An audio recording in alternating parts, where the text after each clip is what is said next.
but it's okay. I do too. Yeah, that won't work. Okay. I didn't know that played a sound. That's news. Interesting. Hi, everyone. Okay, starting a little bit late, a little bit of confusion. We're here now, though. So, we're going to be making. Hi. We're going to be making characters. Thorn's campaign world. It's. It, I'm not going to try to explain it because this is Thorn's job. So, Thorn, go ahead. It's not my job. I'm No, it's my job. I'm just a guest now. This is great. I'll just click buttons. Tell me what you want me to click. I'm good. Where you're at is fine. So this is a homebrew setting called Lawbrand. It is not my setting. It is one I backed on Kickstarter because I read about it and I liked it a lot, and I think it's very interesting. But it's very interesting. So it's kind of like a early American industrial period, but with magic and fantasy races.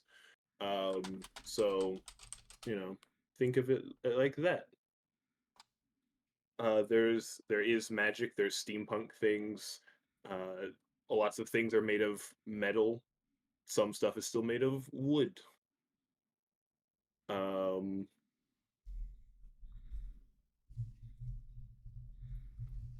yeah, I'm very good at explaining things. That worked, I guess. Yeah, perfect. All right, so far, I think Rhino's here. Say hi, Rhino. Hi, Rhino. Thank you. And Cheerful's here. Say hello to the chat, Cheerful. Hello. And then, of course, Thorn, who's going to be our DM. We're going to be playing on Wednesday nights, and I believe right now we're playing in lots. So we'll play like 5 sessions, and then we'll take a little break, and then play like 5 more sessions. Cheerful is very low because, yes, Cheerful is low. Cheerful. Fine. Thank you. She's just a quiet lass. Leave her be. I know she is. She is quiet, but they're saying something that they can't hear her. Trust me, they want to hear her. They don't want to hear me, and I'm booming. Nah, well, you're always booming, sir. Actually, you have issues too. So, I mean, yeah. So I've been told. Yes, and I'm reminding you. What was I saying? Oh, so we're playing the game. We're gonna be playing on Wednesday nights, and we're not sure how many. So this is all Thorn's game. Right now, I think we're scheduled for 5 sessions, and then we'll take a break and play like 5 more sessions. But I think we're going up to what level, Thorn? We're starting at first level, and we're going up to what level? If you decide to play all 4 chapters, you will eventually be level 20. So 4 chapters up to level 20. Okay, well, you did say we were doing milestones. Where does this section end? This section is levels 1 through 5. 1 through 5. So we'll be going up to about 5th level, which we'll probably go up a level an episode then.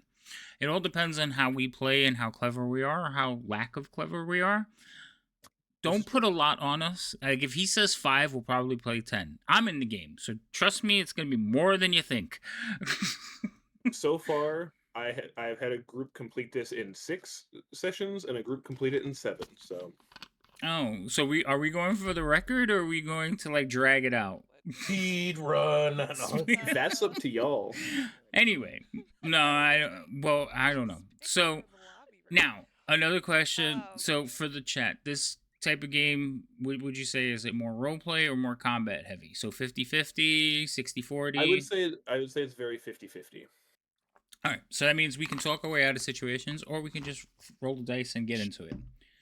We did roll stats. Thorn has a very interesting way of doing stats. So I rolled physical dice, but I did hold the camera so Thorn can see me rolling the dice. So I do have my stats that I need to input.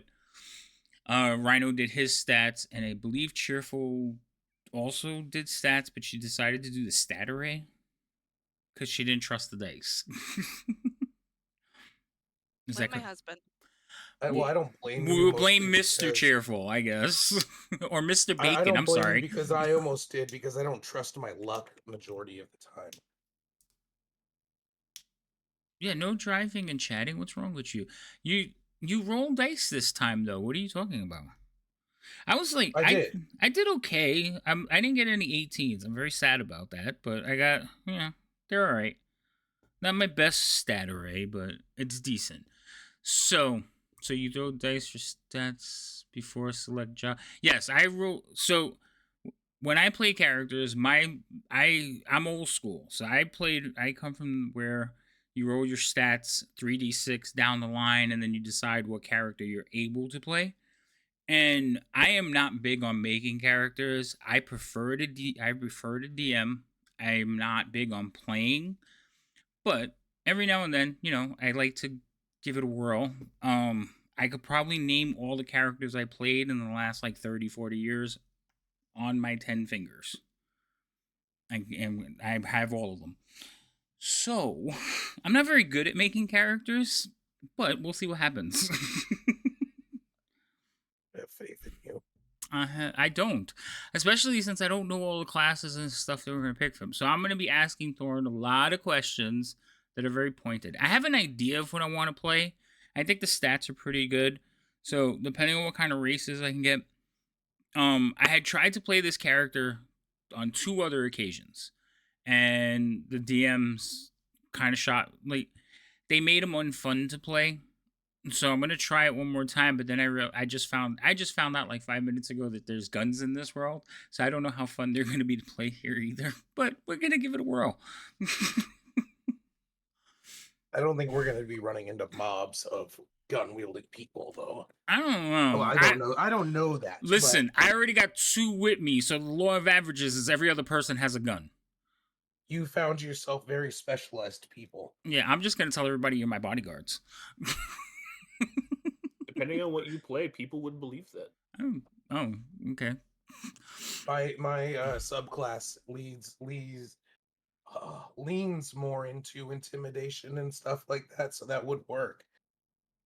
Being renowned and intimidating is what it leans into, like roleplay wise.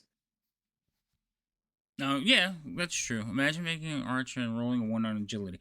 Yeah, that would be. Well, you can't roll a 1, but yeah. So If I got a low stat like that, I would just assign it somewhere else, like strength. So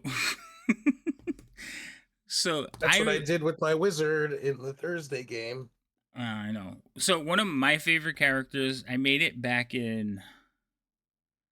It was like 90. No, was it 90?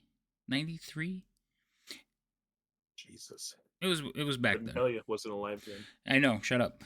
So I made the character, and it was one of my favorite characters, and it was a wizard. And I remember we did the rolls, 3d6 straight down the line. And my first roll was a 6. No, it was a 3. I'm sorry, a 3. And my next roll was like a 7. Then my next roll was like 5. I had single digit rolls until I got to intelligence, and I rolled an 18. So it was like, oh, this is going to be interesting. So I played a wizard that was constantly sick, couldn't carry his own stuff. He had to have people carry things for him. So I ended up playing a evil wizard who just manipulated people so he didn't have to do things for himself. And because he was powerful in magic, and back then wizards with 18 intelligence, trust me, they were strong. Like the wizards nowadays are weak in comparison. But so I tricked everybody into just like I had the ranger would like he would carry me across things, like if we had to cross a river, or if I was like, we need to go here. As soon as like I had to be careful because during the game, if I said anything, everybody like, well, he's the smart one, so we got to go there. I'm like, oh shit, that's not what I wanted him to do. But it was fun. Piedroff Nottaker, that was the character's name. But yeah, he had 2 3s. It was horrible. I think the DM took pity on me, and he is like, "We'll make them 6s." because like playing with threes is like impossible. So I think he bumped them both up to 6 at one point. But I was willing to play it. It was fun. But yeah, because I rolled a high intelligence, I was like, all right, I guess I'm gonna be a wizard. And I was the only one. Everybody else was like fighters and stuff. So it was fun. In this one though, like I said, I got pretty decent rolls. I got 2 17s, 2 15s, a 12, and a 9. So I think I can make something out of that. I just don't know what yet. I haven't decided what I want to be. So, as I was saying, I got Gunslinger on my right and Gunslinger on my left because that's what they're going to make, which is one of the classes out of the campaign that Thorn is running. So, I have to figure out what I want to be. Where do you fit in? If you could be a gunslinger, you could join us. I don't want to be a gun. Well, look, No, again, I'm thinking Magnificent Seven. I could be like that character. What I can't remember his name, like Johnny. I think his name was Johnny. Hold on, let me look it up. I feel like Biff. You know how she looks up everything? Do you know who played him? And an Asian dude? Billy Rocks. Was it Billy? Maybe it was That's Billy. the Asian dude. Real slick looking, got like the thin mustache, very serious. Lee Byung-hun. I say that like I expect you to know. Yeah, did you? I guess you can't see my face because I was like, huh? Be a cool person. I don't know if I can. Oh, maybe it's not him. So No, I'm thinking of the second it's, version. Red Harvest. No, Is that the Native American guy? the one. No, I need- no. The Native American guy was real cool too, but he didn't talk at all. He was an archer. Yeah, the Asian guy that you're looking for. That's like Asian. That's Funny it thing looks is, like that. Billy Rocks. Yeah. is that his name? Billy Rocks. Well, that's the character's name. Oh, I thought it was Johnny. Billy. Okay, that makes sense. But yeah, he was like really good with knives. He didn't have a sword or anything, but like throwing Yes, knives. Be In the Jackie poster, Chan. he's There you holding go. knives. Yes. I'm not gonna be Jackie Chan. I couldn't do Jackie Chan justice. I could be goofy, but I couldn't do him justice. Do a Jackie Chan inspired character. Like a 'Cause then you don't have to. Then you don't have to worry about doing him justice. just fight. It's more of an homage. Yeah, everything is improv. Like I just use improvised weapons through the whole thing. You could. No. All right, so that's the other thing. Like theme of the game, right? Kind of murder mystery. I haven't really figured out a way to describe the theme without kind of giving away the main plot yet. Okay. So, all right. So I'm gonna throw some things out at you. All right, and not plot wise, but like, are we talking about slapstick? Is this gonna be more like slapstick comedy, or is it gonna be like very serious and gritty? We're going noir. Like, what kind of game were we looking for? Create a rain-inspired character. Like, you want me to play my daughter? No. No, I'm not playing. I would say that this chapter is more, probably closer to a noir film, probably, but not as gritty, not that far. But kind of dark and serious. Yeah. All right. So yeah. That doesn't mean that you can't be funny and that there aren't funny things. Like how dark and serious, like Denzel Washington. I don't know. I've never watched any noir films. I'm just making a terrible joke. I was thinking like, what is that? I was thinking of the Sin City. That was like as noir as I could think of. Billy Rocks the assassin. Yeah, see, he was bad. Thank you, Cole. Cole's like psychic. But he was like, I liked him. Yeah, he calls his psychic powers Google. Well, yeah. So the two of them playing gunslingers, which is gonna pretty. So this is the other thing. Is an Inspector Clouseau. Oh my god, that would be hilarious. I could do Inspector Clouseau. What do we have here? Actually, some of my background fits the choices that I've made for like my more personal background portion would fit actually kind of fit in noir kind of thing. Ah. So what I'm thinking is with the two of you being gunslingers and combat range people, I don't know if I want to get into the whole. Maybe I will do like the whole brain trust type of person. Yeah, you could do that. We do get feats. I mean, we start with two, but I mean, we get a feat that some feat that helps us. We get 2 feats. Yeah, No, a I'm just left one and a saying right one. exactly. Thank you. For no, he said we start with one, but then I said feet, and my brain instantly went to a Oh, choke. you went to the pun. Okay. No. It doesn't let me do it. It I'm on not the special. well, I don't have the pun counter on this one. Okay, well. Because usually when I'm on this screen, it's because I'm playing a game or I'm painting and Rhino's not being punny or in it. He's usually not here. I'm usually not. Yeah, I don't make a good head voice. I would be the voice in your head that you see a psychiatrist for. Yes. V, yes, you can give me inspiration now. Not today though, let's wait. But so again, what do we want to play? What would help? What would be good with 2 gunslingers? A lot. I mean, we could play like the whole Magnificent 3 vibe and just a lot. Thanks. The whole Magnificent 3 vibe, and we could be like going to town rescuing people. Actually, weren't they all like criminals? They were all criminals that they got together to protect a town in that movie. Yeah.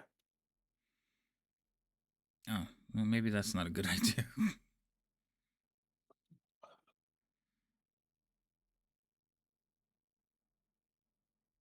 See, I was gonna go like musketeer swashbuckler type character, but without like just the sword part of it. Um, and I don't know if I want to play that now. So now I have. Can you have a sword gun? No, I do not want a sword gun. Stop it. You don't want to. They're a real thing.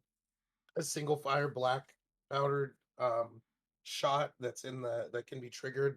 A lever that's in the hilt, so it actually would just shoot down the length of the blade. 2 gunslingers in this sort of noir detective mystery story: a monk or a bard, and one of those clerics on the BBC that solves mysteries. I don't know what the clerics on the BBC that solves mysteries. But I was thinking I could play like a Sherlock Holmes type of character, and I have 2 Watsons. And I'll be like, you're Watson 1 and you're Watson 2. Oh my god. No? Okay. I'm thinking. Let's see.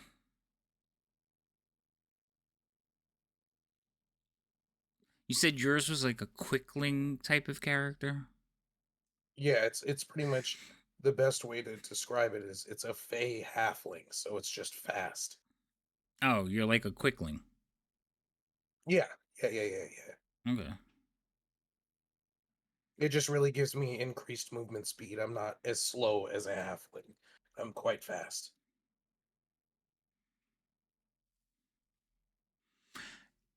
So is there an ability to dodge bullets, Thorn?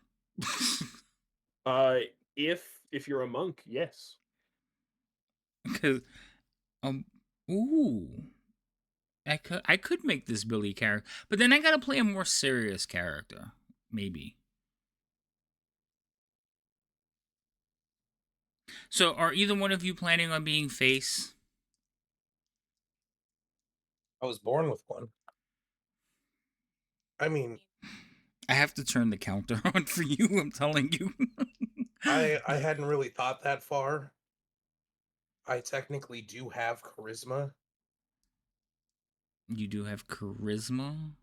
Yeah, got that Riz, dog. Your character died. Please roll a new one. You died. No. You died in session 0, bro. Oh, Don't worry. I took psychic damage for those words leaving my mouth. A drunken monk. You guys, you back to playing Jackie Chan. A drunken monk. That I would will be. say if you do pick monk, there is a monk subclass in the main source book, in the Ouroboros source book. It's called the Way of Eminence. That sounds very like uppity. Or I was going to say They're very not. fancy.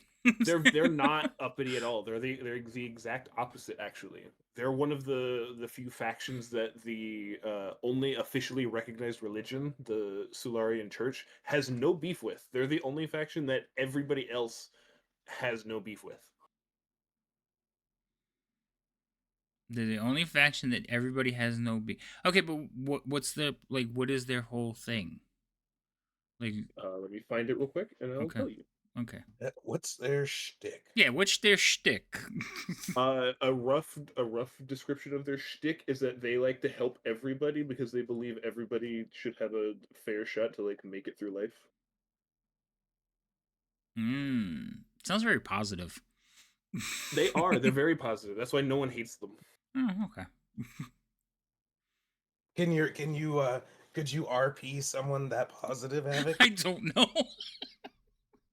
So the That's what monks I'm that follow the thinking. Way Like, of Eminence, the faction they belong to is called the Bohender. uh-huh.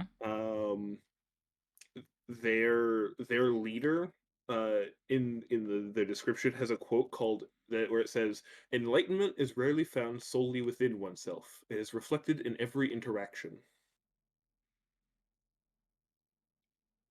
Hmm. Yeah. No. Yeah. Carroty. That sounds kind of carrotine-ish. I'm trying to think of like.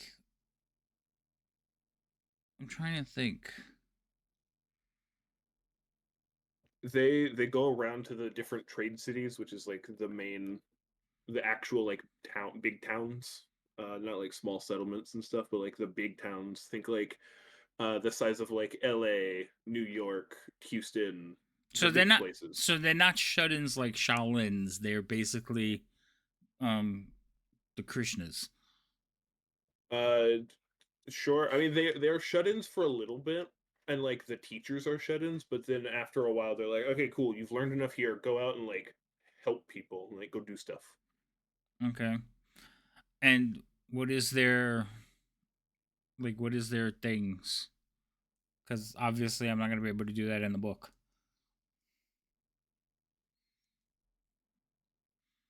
What do you mean they're things? So, like monks, the subclasses they have like Way of the Hand, Drunken Master. Like, Oh, let me. That's on a different page. Let me go find that subclass. And I'll tell you. okay, thank you. So, 18.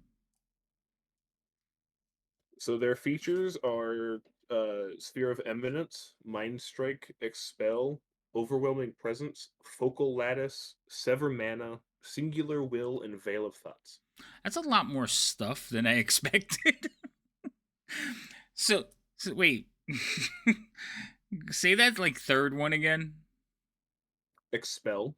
Is that is that like when you can push somebody out of their body? Starting at 6th level, once on each of your turns, when you hit a creature with a melee attack, you can choose to deal your martial arts die instead of normal damage and force the creature to make a strength saving throw or be knocked back outside of your sphere of eminence. Oh, okay. And your sphere of eminence is like it's a toggleable thing that you can just have on. It doesn't run out, but it has a very like small area. It's like 5 feet around you, so essentially within melee range of you. Um, and essentially, if you hit someone with a melee attack, you can if they fail the strength save, they just go flying. See, like I said, it just like from listening to it, it sounds like a very uppity type of monk. It's like They're not. They are very down to earth and like helping people kind of group. nah, picking up halfling. Oh no, Ladium. Wait, you're picking up the halfling now? Oh, from her dad's. That makes more sense. Oh, pictures. Their goal is the monks do not see their eminence as a weapon, but as a means of spreading enlightenment and peace across the world. but not by being uppity, by helping people. Like they go to like the less fortunate and they're like, hey, you need some like first aid? Here's some first aid for free. Here's some food for free. They just go around helping everyone. Sounds very noble. Yeah, kind of. Yep. So why would I be with the two gunslingers? I mean, they're not. They understand that sometimes bad people have to be stopped. They're not pacifists. They're not. No. Uh, but then why am I with the gunslingers? So That's up for you to decide. what's the one with the wolf thing? What are those? Uh, What are that's those? that's a race. That is a race called the Ma'i. They're like like the shifter race, um, but or like Tabaxi kind of. Except they can go from being like a normal person and they can temporarily turn into a coyote. I You could can be do a. it once per long rest. You can just turn into a coyote for an hour. I have to show everybody the pictures. I could be a dog person. Yeah. Wait, We're gonna have to neuter him. we're not gonna have to neuter him. What's wrong with you? Why is that not? Oh, okay. So this is the picture I saw, and I was like, oh, what's that? I must investigate. I'm not gonna have to neuter me.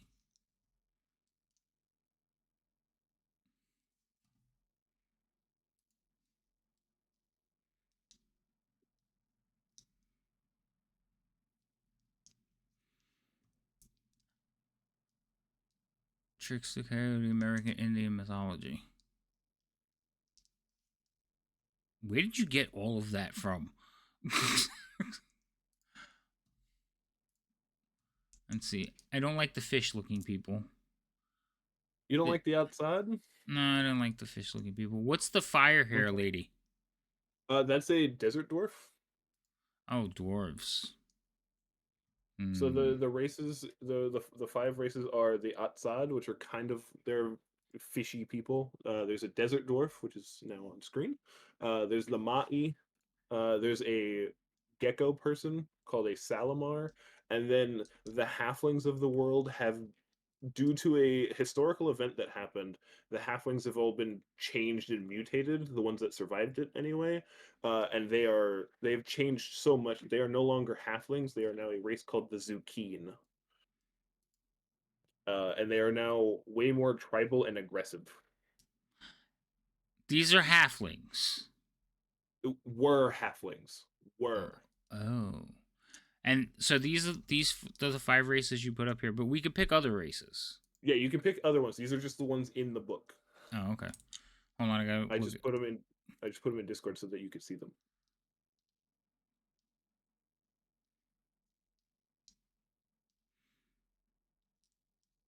You read too much. That's fair. All right. This guy can be nice is played as a native. So The Zucchine just looks like an albino goblin. yeah, yeah, they don't look nice. They are not. They have a racial buff to hitting anything that is bigger than them, or that is large. That is large size category or bigger. Dwarves used to have that back in the day. Back in my day. Back in my day, dwarves used to have advantages. If you attack a large creature, you get +2 to damage to the attack. Whenever you attack a huge creature, you get +3, and if you attack a gargantuan creature, you add +4 to the damage. That's pretty dope. So I kind of like the kung fu aspect, but I don't know if I want to play this eminence thing. It's just the name. It just sound. I would probably have more fun playing the drunken version, but it goes back to the party. So there's only three of us. Are one of you planning on being like the talker or the face? Yeah, I hadn't really thought about it. Well, we should. I feel like it should go to who's talked most right now, and that was clearly cheerful. Cheerful it is. I feel the panic. Cheerful, are you even here? She left. I'm did. Oh, you keep forgetting that button. Yeah. Oh, also, making beds. Oh, see, I knew it was a little too early still. It's okay. Bacon bits. I like that you refer to them that way. Mm-hmm. Yeah, it was right. recommended to me, and it stuck. I like it. Rhino, have you ever heard the story of her whole name and everything? No. Tell him. Not the whole thing, just the part about like your husband. You mean the bacon part? Yeah, I think that is amazing. Okay. Well, bacon is my IRL last name, and I still have it because my husband wanted to claim he loves bacon so much he married it. Nice. So we have chosen not to change my last name for that reason. That is hilarious. Isn't it? It's like, what? All right. Two companions with the pew pews. Yes, I know, but so cheerful. Your character, what are you thinking concept wise? I'm thinking my character escaped from the cartel and wants to, in a way, get revenge by righting wrongs against people that cannot defend themselves. She said cartel. Is there a cartel here that I have not heard about yet? I'm sure criminal cartels probably exist everywhere in every fantasy world. I mean, the Zentarum exists; they're a cartel. Okay. I think it's just the word cartel, but it would be in other aspects of like a thieves guild or something. But they're just a criminal organization. Okay. Something like that. Malisath is what the description is. Apparently, they're called the Malisath in the. The Draconis Malisath. Sure. So hold up. She knew about the cartel that you didn't? It's in the backgrounds option of the. Yeah, Guide. in Discord. Oh, okay. It helps when you read my messages. I don't read. Reading, what is it? Reading is never the answer. Reading is how you find the answer, though. There's too much stuff to go through right now. And again, only go through some of it. Then. I don't know, because then I feel like I'm making poor decisions if I don't go through all of it. Need in-person I Texas. need all of my options. Right. I started going through it earlier. All right. So I just had like a Star Wars moment. So I was like, make a character that's like a sword wielder or like a monk that fights with his hands or like whatever he can pick up, because he thinks that like the guns are uncivilized. Nice. Back in my day, we looked our enemies in the eyes when we killed them. Yeah, it was like, just like he might fire a gun one time, like, so uncivilized. But yet effective. No. I can still look someone in the eyes when I pull the trigger. That just means, though, I'm going to spend a lot of time in front of those guns. Do they have abilities like sharpshooters where they don't hit me? If they take the sharpshooter feat, yeah. Oh, have you... Just to reassure you, my ranged weapon is a crossbow. My gun is a shotgun. So if I'm firing shotgun, I doubt you're in front of me. Just shotgun? Well, it would be like a blunderbuss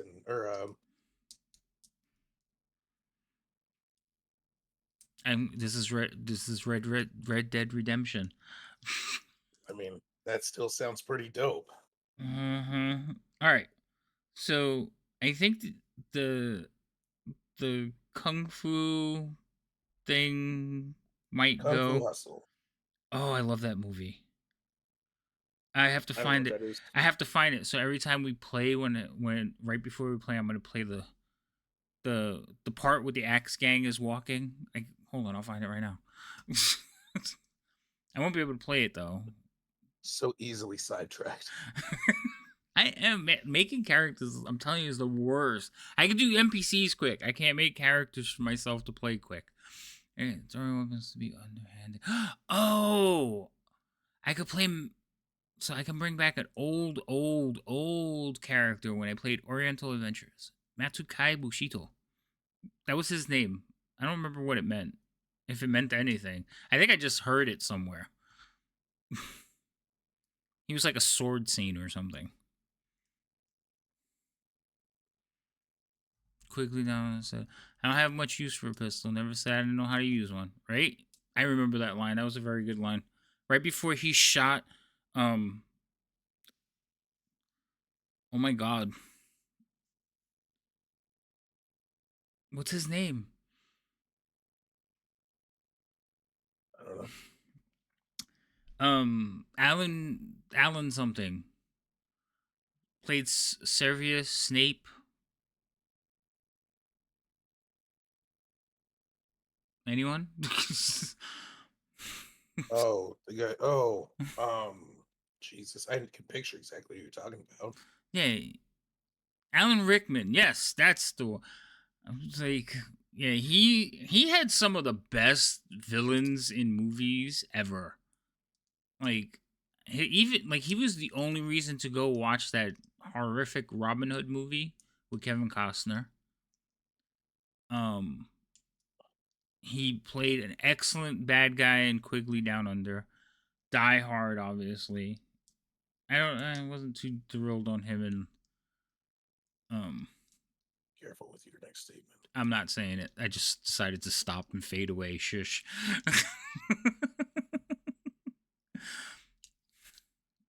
Oh, yeah, sorry. The delays. I can't help those.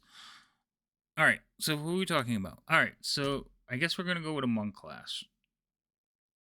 Now, if I'm going to Monks play are fun. yes. I don't have to pick the hand style right away, right? I can go read through it and get all the information on that stuff. Yeah, you don't yes. get to level 3. Okay.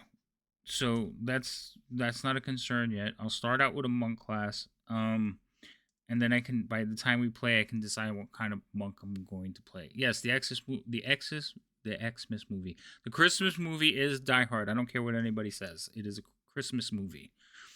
I still believe that it's not, but you could be wrong. Nope. I think I hold a majority in this one. How could it not be? Because if you remove the time of it happening at Christmas and the plot can still happen feasibly, then it's not a Christmas movie. Just because something Home happens. Alone. Home Alone can happen not on Christmas. They just went away for a trip. Yeah.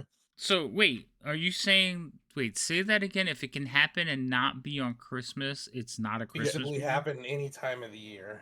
If the events of the movie can take place without the plot point of it being on a holiday and the story is largely unchanged, then it's not a holiday movie. All right. So Frosty the Snowman, is that a holiday movie? Yes, because it is specific to Christmas. No, it's not. It's specific. is. It's No, specific. it's specific to Santa. Snow. And Santa. Santa No. is a major character in that movie. No, he's not. Yeah, they're trying to get Frosty to the North Magic Pole Hat. to It can Santa. It can happen without Santa. That's the first half of the movie. The second half of the movie is them trying to get Frosty to Santa. Yeah, that's because kids don't. Never mind. I can't say that out loud. Regardless, that is a major plot point of that movie, is that they're trying to get Frosty to Santa, specifically before Christmas Day.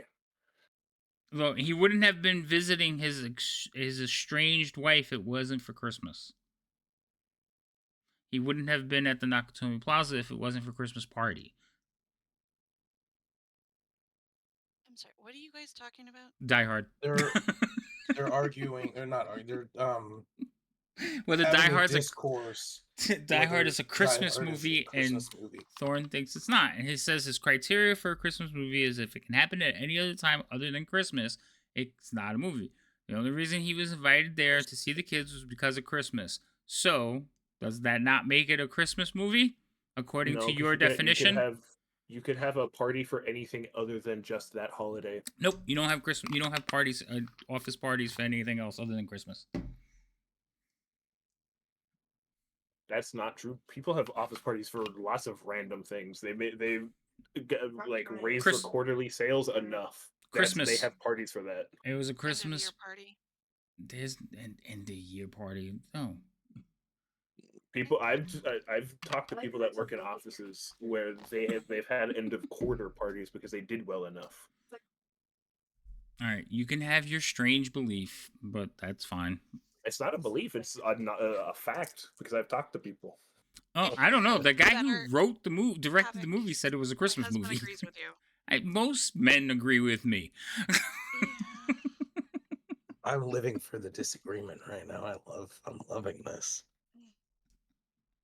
But I'm typically a person who takes the devil's advocate on things, so Yeah, you just like to stoke the fires. Anyway, back to character creation. So, I'm going to play a monk. I haven't decided what personality the monk's going to have. Now, monks. Let's click on the thing for the monk. I guess we'll Make add. sure you click on the 2014 one, not the 2024. Well, it just said add class. Do I have to go back and check it before I do that? Available, I hire 26. Oh, okay, 26 more things.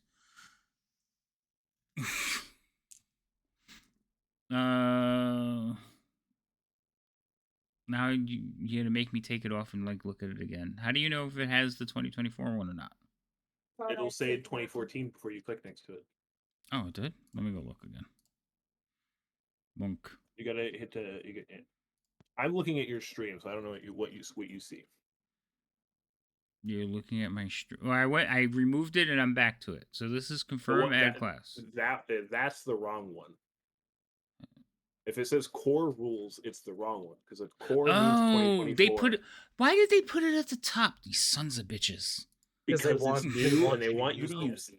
I'm not using it. It's fucking garbage. No offense. Well, never all mind. of the offense. All of the offense. Like it's everything. 98% offense. Jet Li. Jet Li has some good characters. Oh, I could have. Oh, that could be my thing. I'm hostile and aggressive, and then I learn peace. No, that won't work. Yes, there is a lot of good characters. I know there's a lot of good. I'm thinking I'm gonna go with the Billy one though, or I have an idea for a Jackie Chan like character mixed with a character called This is an old X-Men character. I don't know. Let's see how many of you remember this. Any of you remember Longshot? Sounds familiar. Fig, yeah, I know a lot of X-Men. Describe Longshot and their powers. That's his name, Longshot. His powers is the power of luck. He was from I get it. It's Mojo long World. shot. Get it. Yeah, he's a long shot. His powers are the power of luck. Long before Domino was even a thing.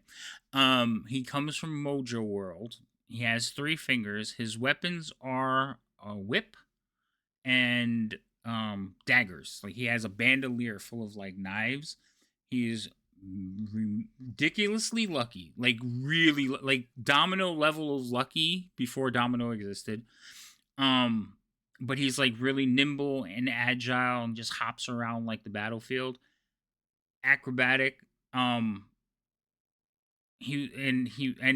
other thing was whenever his like power activated, his luck activated, his eye would shine like a star. But yeah, that's Longshot. Yeah, Pretty Boy too, because in the comics he was so they drew him with blonde hair and a mullet, which I hated. But he wore like a black leather suit with the bandolier and the whip, but every time somebody would get around him, they would just be like, "Oh."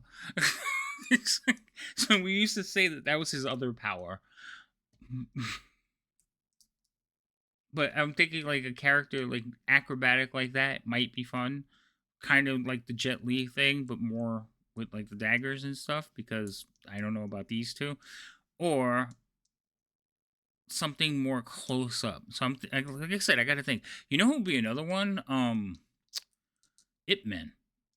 That would be another cool character. Somebody who's like, I'm gonna help you, but I don't really want to fight unless I'm provoked, and because my wife gets mad at me. There's such great like characters in the thing. Yeah, very much a Mojo World creation. But Longshot was cool. I played a character like that. I don't remember his name though.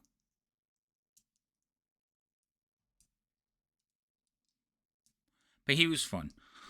The thing is, a character like that needs somebody who is hard hitting on the field to like suck up punches, and I don't see that being these two.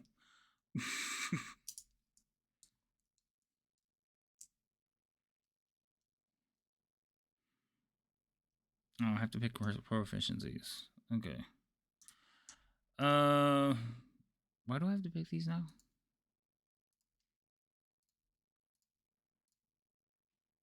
Remind me, what's the main stat for monks? Dex and wisdom. Wisdom, yeah. Now, well, I know Dex is high. What's going on there? What are these additional monk subclass options? Freedom, light, survival, eminence. Freedom. Those are just those are the yeah. It's from another physical book that I have. Oh, yeah. I don't. There's a lot of options. All right, I'm gonna come back to the proficiencies. Right. Isn't it? It can get a little overwhelming. I know. I have so many options you don't even know. I'm already overwhelmed. All right, I'm guessing there's extra backgrounds too. Yes. Okay. I have some in the book and can tell them to you if you want. Yeah, you might. I might need those. Let's skip this. We'll come back. Before I start reading different backgrounds to you, do you want to join a faction? I don't know about the factions yet. Why would I want to join a faction? Tell me why. Because there are story benefits, there are item benefits, there are roleplay benefits. It helps tie you to the world a little bit more. Oh, that's what I need. Wouldn't I come from like one of the schools, like Shaolin? You can, yeah. The only one that is named in the world, because it's the main one, is the Bohender. They have multiple. They don't just teach the Way of Eminence; they teach other monk styles also. Okay. The Way of Eminence is their most well known one. Can I fight with a fan? Like it'd be a short sword weapon kind of thing, except it does bludgeoning damage, I guess, or slashing. I think in one of the books that I have there is a fighting fan. Oh shit! Now I have another book that nobody picked any of the like backgrounds or anything from it, but it has an additional list of weapons. Okay. All right.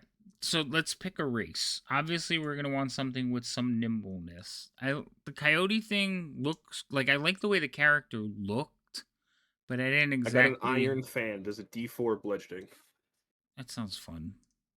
It has the light property, so you could dual wield them. I don't know about all that. All right. Are you saying you're not a fan of that? Take it easy, Katana. Or you could wield a fan and something else in your offhand. Yeah, the fan could be your offhand. Well, I'm thinking, yeah. Well, I mean that it's available may be a thing, but we're gonna cross. I'm telling you, we're gonna take a breeding of all these things. We're gonna do the bandolier with the darts, or maybe just have the darts like hidden on my person. The fan would be cool because it's not challenging. I can walk around with it all the time, and nobody will ever take it away from me. This is true. They'll think it's just a fan, and it's part of my customs. Needles. Block and jab, right? Block and jab. All right, so what was I saying? Oh yeah, so races. So we need something that's quick, right? So we need a quick race because Dex is going to be the primary. This guy's whole thing is don't get hit because it's going to hurt, right? Right. Sure. Well, yeah. So he has to be nimble. I need the extra AC. Too bad Jack isn't a race. What? No. Because Jack be nimble, Jack be quick. Okay, Candlestick. Good news for for the Ma'i, the coyote person. They get a +2 to wisdom and a +1 to dex. A +2 to wisdom and a +1 to dex. Isn't there races that have higher dexes than that? I mean, yeah, Yeah. there's some that get that where they swap them. You get a +2 to Dex and a +1 to Wisdom, or a +1 to something else. So I like I was saying I like the look of that. Yeah, human elf and tabaxi. I'm thinking tabaxi might be the one because I could see the tabaxi. I could play him kind of like what are the rock? I can't ever say the name. You know what I'm talking about? Rakshasa. Rakshasa. Rock Sasha. I could play him like one of those.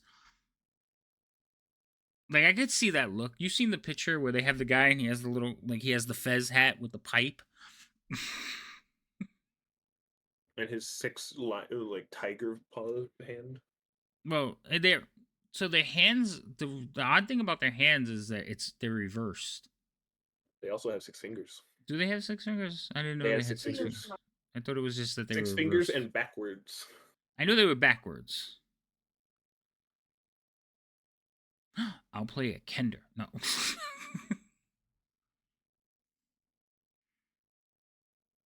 Yeah, the Tabaxi. The Tabaxi seems kind of cool. There's also a Leonin, which is also a cat person. But they're like strength cat people, aren't I they? don't know. I don't know. I've never actually looked at them. Yeah, their constitution and strength. That's their primaries. They're strengthy people. I'm looking at Tabaxi. Looking at you, Tabaxi. Plus, the Tabaxi can use his hands as weapons, which would be perfect for a monk, don't you think? That is true. They do have claws. Zah!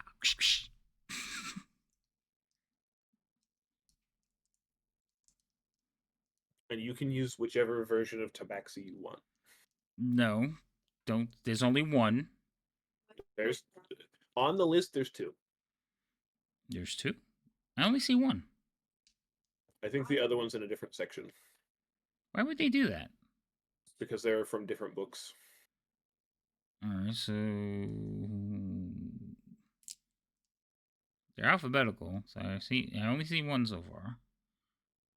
What's the difference between the 2? Yeah, the main difference is like Cole said, a D4 or D6 for the claws is the main difference. All right, so my rule is I always prefer the one from Volos. So without looking at which one does it, I probably would take the one from Volos because I have access to that book. I don't know where the other one comes from. The other one comes from the book you don't like. Monsters of the yeah, fuck that one. All right, we'll take Volos. You know why I hate the book, right? Because it changes lore of some of the races. It changes, yeah. So the original Mordecai's Tome of Foes book, when they released it, it talks about 4 or 5 of the Great Wars.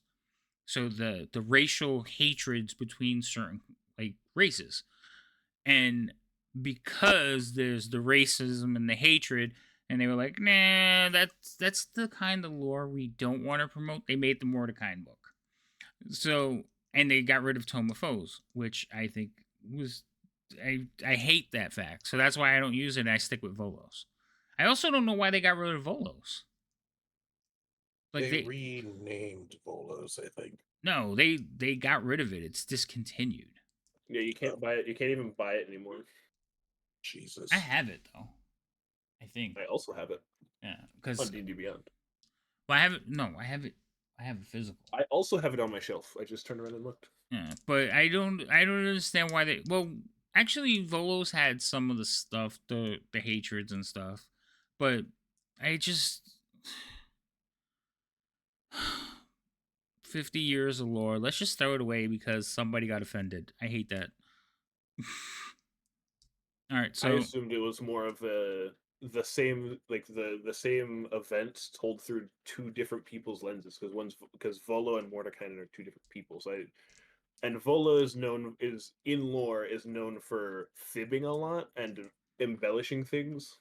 well, yes, So I assumed it was one was like Volo's made up version, and the other one was Mordecai's probably more realistic version. yeah, no, Volo. So Volo's guides were like classic books from like 2nd edition, and he wrapped it in cotton candy, right? So when he would write a book, Elminster, who's like the archmage of like Faerun, he would keep him in check. So but yeah, the books, the details, the reason they made those claims or said things were like it could be embellished or stretching the truth. The reason that was a thing and was put into the books is so that the DMs can have the liberty to change things without pissing off the person who read the book. That was literally why they did that. Because they gave you all this stuff. Yeah, I love Elminster. I love, and the guy Ed Greenwood, who everybody says is Elminster. He'll say he's not, but if you look at them, they look exactly alike. And I think they missed an opportunity in Baldur's Gate to have him voice Elminster, but that's another story. Okay, you can't have villains without people being bad unless you want cartoon. Right. See? Yeah, Chaos Fox gets it. And welcome in, Chaos Fox. So, yeah, Elminster, like, I think he had some really cool storylines, but I didn't like all his books. Some of them were just like, oh my god, come on, can we get through this already? All right, feline agility, cat's claws. Yeah, they do. So I chose the ones that do 1d4. I feel like I hampered myself. I mean, that will. It is an unarmed strike, so it will scale with your monk martial arts die. Oh, good. So eventually, it won't matter where you started at because it will eventually get bigger. Oh, you add your strength to it? Can't you add it? Well, you're a monk, so you specifically can add your dex instead because it is an unarmed strike. All right, so we'll take that one. Proficiency, you can speak, read, common, and other languages. All right. I'm gonna be like, what is it from plus your strength modifier? No, I don't want the strength modifier. We want the dex modifier. We just said that, Drake. Cool. I was thinking Dragon Ball Z. What's the cat that teaches him? Oh fuck, dude! The Egyptian cat. Yeah, the Egyptian cat. What's it? I can't remember his name. He had a cool name too.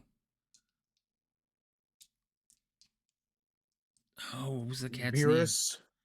Was it Virus? Beerus. B-E. Oh, Beerus. Beerus. Oh, not the tabby cat. No, not a tabby cat. The cat from It's a Dragon's Law. skink. It's one of this hairless cats. It's purple in the. Yeah, he's purple. This guy. Hold on, I gotta bring the picture up. This guy. I don't like how big his ears are in that picture. I don't remember them being that big. But his attitude was They kind of. are that big. Yeah, I just said I don't remember them being that big. But I remember, like I remember, like his demeanor was very, what I would say would be, eminence. Teach there's no destruction. God of destruction. That might not go well with this campaign. If you're playing 5e or 5.5, or which one of the variations like Tales of the Valiant? We are playing 5. Well, okay. So we're playing technically 5e. Yeah, we're playing 5e rules, but we're playing a little bit of a homebrew. So there's guns. There's going to be a little bit more modernization, but we're using the 5e rules. None of the people in this group right now like 5.5. So What's that? Yeah, that would be what are they calling it? D&D 1? Yeah. I think they dropped that a long time ago. I honestly think they made a bad decision going forward. I don't think they thought it out. They would have been better off releasing a line of source books and adding information to the game that could, like options books, or like they could add the rules they wanted to add without upsetting like half the player base, if not more. Okay, I don't know why they had to put it in writing that you can do whatever you want when you can always do what you want as long as you just discussed it with your DM. Yeah, no, that And was if you have played with someone who wouldn't let you make changes for the sake of your story, you need to find new people to play with. right. I like, yeah, a lot of this maybe it's really cat from Dragon Ball Z, Karen, 8 year old cat. Ooh, maybe that could be possible. Yeah, I like so I right. The fact that they had to say, "Hey, if this offends you, don't use it," or well, let's just write it out, or you could do this. It was always like talk to your DM, see what they say, and you can make whatever game or do whatever like rule what you wanted to do. So that they had to put it in writing to like appease whoever they were trying to appease or make it clear for is just upsetting. Hey Zeb, how you been? I haven't seen you in a while, buddy. I saw you the other day. You were playing was it today? I think it was you were playing Warhammer. How you doing? Welcome in, Raiders. We're just doing some character creations for a new game I'm going to be actually being a player in. So I'm not alone here. There's voices, but I didn't put up cameras because we haven't set up the overlay for them yet. But my DM is going to be Thorn. Say hello, Thorn. Hello. And then I'm going to be playing with Rhino. That's your cue, Rhino. Hello, I was coughing. Oh, stop that. And then we're going to be playing with Cheerful. Now, Cheerful is here. There she goes. But she's in and out because she has the bits with her. So, you're going for roleplay or build? A little bit of both. So, I'm going to build a character. I want him to be really hard to hit only because, again, I'm hanging out with two gunslingers, Chaos, and they might shoot me. So I want to be really hard to hit. Wouldn't rule it out. Yes, you were playing Warhammer. I saw you guys playing that the other day. How you liking it? I might start doing some Warhammer Total War because now I want to play the grand campaign and I might start doing that. I was talking to Rhino about doing that the other day. But how's everything? How's the missus? I saw her. She did a solo stream the other day. She's looking good. If you guys don't know, Zerb plays. He plays Warhammer, War Tales, all kinds of games like that. But he also is DMing Pathfinder games. Or you still DMing Pathfinder games, right? It's been a while. But you should go check him out. I'm sorry, I'm so used to Lady M hitting the buttons that I should probably do it myself now. She's fired.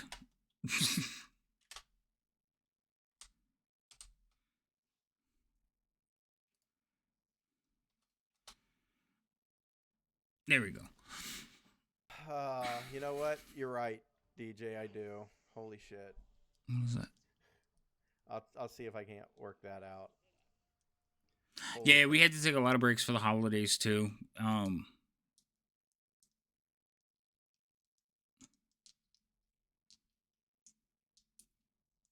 Sorry, I started reading the chat.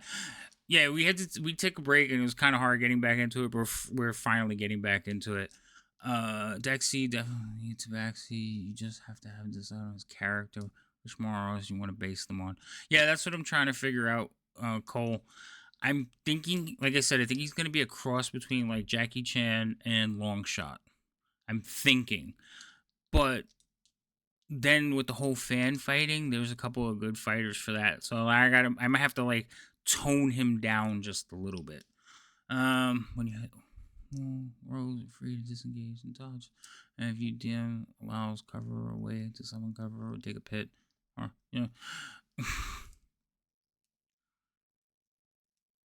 Wait, what? Hard to hit will always be rogues with free disengage and dodges if your DM allows cover. Yes, that's true. But I feel like sometimes rogues are you can tone yourself down since when? Hey, stop it. um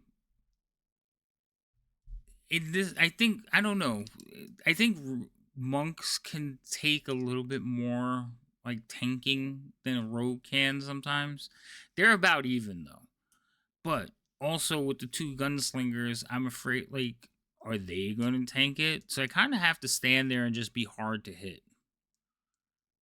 But yeah, rogue might be a way to go too. And there any good like rogue classes there, Thorn? Since we're bringing it up. What rogue subclasses? Let me check. Yes, in the book there is a rogue subclass called the Wraithblade. That sounds cool. What does that do? It's let me open it. Tell her, Drake. Tell her. Aren't you supposed to be driving?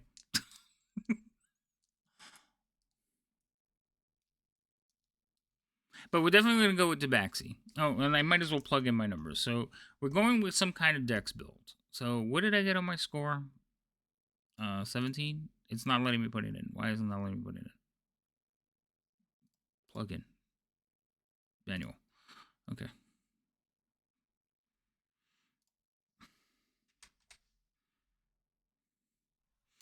Guns they can discriminate. So if you have to get in melee with both sides and you're having stand up, better be good enough to dodge from both sides. What's going on here? I am making a character devouring.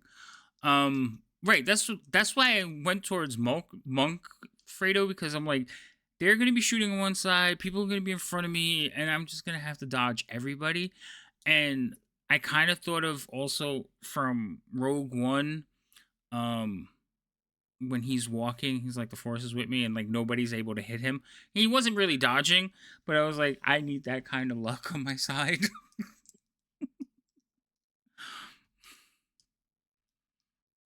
All right, so 17 decks. What else do I want to put in here? Rogue doesn't have a secondary score, doesn't he? He actually gets to play. Yes, I'm going to get to play. Until Thorn gets sick of my stupid questions and is like, you know what? You're just... Actually, I'm worried it'll be the other way around. What? That you'll get sick of things. Eh. Also, I found the Wraithblade. So, think of a more dex-based version of Jason Voorhees. No. Well, that's what it is. Yeah, no. So Thorn is going to be the DM Devourer. So I'm going to drive him crazy. I don't have the camera set up. I need to do an overlay for his game. He just sent me a picture and told me today what the name of it is. So, that's because I had to come up with it recently, because I've been naming the chapters, but I forgot to name the overall campaign. Monk with a luck feat. Luck might be good. Oh, that might be good. We get a free feat, right? We get 2? You get one. You get 1 feat at character creation. Hi, Jay. I can hear her in the background. So the mechanic wise, she's playing Marvel Rivals. She cannot. Oh, so mechanic wise, do you only have to work? Stop. Okay. Do you only worry if someone rolls a 1 when they try to shoot past you? I don't know. Thorn, when somebody tries to shoot past me, do I only have to worry if they roll a 1? Yes. If they roll a nat 1, they could potentially hit someone that isn't their target. I'm not using cover rules. You don't use cover rules? No. With gunslingers, they're gonna need cover. No, I don't use cover. There is either full cover, which means they can't see you, or they can see you. Oh, yes, we're going to stream it. Sorry. Yes, we're going to stream it, Devouring. I just need to make an overlay. We're going to be playing on Wednesday nights, probably a little bit later on Wednesday nights, because Cheerful is going to be joining us. So Cheerful's here. Say hi, Cheerful. Devouring's there. Expendables and Expendables 2. Oh, I think I know who you're talking about. So I was thinking, I still like the Billy idea, but like a more fun Billy. But that character is also pretty cool. Yeah, I'm telling you, it's gonna be. I'm gonna make a character that has all the kung fu like tropes. That's it. That's gonna be his name. Trope. But I do like the fighting fan thing. So there'll probably be that. It's gonna be interesting, but I'm also like the fact that like there is that feat where you can just use everything as a weapon, which would be funny. Yeah, no, I can't do him because he's too cool. I have to do something more where I can giggle. Because if I'm too serious, then everybody thinks I'm mad.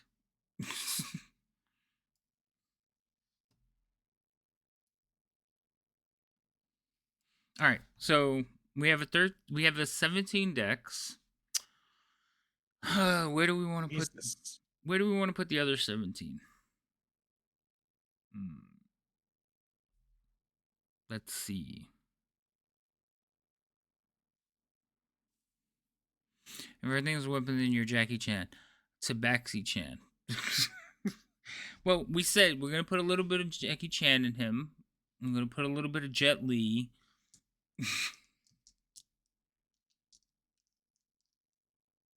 A little bit of Billy. Billy was badass. I liked him in that movie.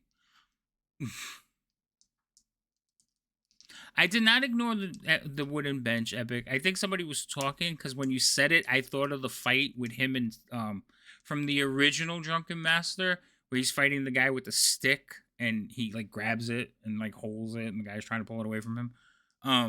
So I was thinking about that fight scene when you said it. So I didn't ignore you. I just didn't respond. I apologize. Actually, there's just too much going on, and I'm like, what? Who? What? Con, unless you want to be made of tissue paper. Right? Con would probably be a good one. I don't need the other stuff for anything. Okay, let's do this in reverse. Where do we want his worst stat to be? That's always nice. I mean, I would suggest strength because you don't need that as a monk.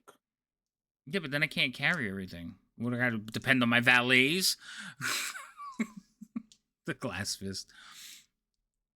I mean, Wait, a 9 strength doesn't make it to where you can't carry anything. Plus, we're not using variant encumbrance, so you'll be able to still carry stuff. Ernie Reyes Jr. I haven't heard Ernie Reyes Jr. in so long. So, all right, first and last movie of Ernie Reyes Jr. Does anybody know? I don't know who that is. I don't know who that is either. Okay, so Ernie Reyes Jr. was one of the Ninja Turtles. He played one of the Ninja Turtles. He also, I think his first appearance was in The Last Dragon. He was a Ninja Turtle. That's what I said. But that wasn't his first movie. His first movie was Last Dragon. He plays the little I know exactly boy. who that is. Ernie Reyes He Jr. was in the. I recognized him because it popped up here. As he was the guy in the rundown. Yes, he was also the guy in the rundown that beats up the Rock. Comes swinging in on the vine. Yeah. I think that was his last movie. But yes, he was a teenage ninja turtle when they wore the masks, when they wore the rubber suits before the CG. What did you say his first one was? The Last Dragon. Yeah, 1985. Jesus. Last Dragon. He played the little boy. He's little dude, but he beats the hell out of like 4 guys and something. It was cool. But yeah, that was like his first movie, and the only reason I know is because I know the guys who trained with them.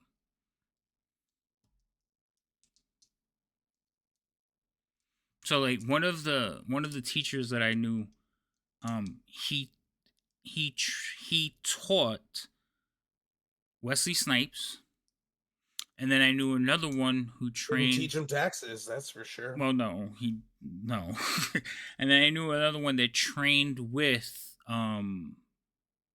the diesel black guy. What's his name? He played Spawn. I know who Oh, Spawn is. Yeah, what's the actor's name? I don't know. I don't follow actors. I care about the characters. I don't care about the real people playing them. Oh, Jesus. Michael Jai White. Yes, him. So I know somebody who trained with him. They like learned from the same teacher. You're like the black guy. Oh, Mr. White. Yeah, right. But yeah, the guy who trained like the one of the guys who taught my daughter competition sparring, his father taught Wesley Snipes. Or one of I think it was taught It's been him. so long since I've seen that Spawn movie, and I always forget that John Leguizamo Is the is clown? Yeah. is the clown. I always forget he's the clown. He's not Totally Baked Pizza Kid. No, he was one of the turtles. 2. He did the fighting as one of the turtles. Yeah, but I think they also gave him a face appearance as well. Dude. Surf Ninjas, I don't think I've ever saw. Not his dad. Who? Who are you talking about?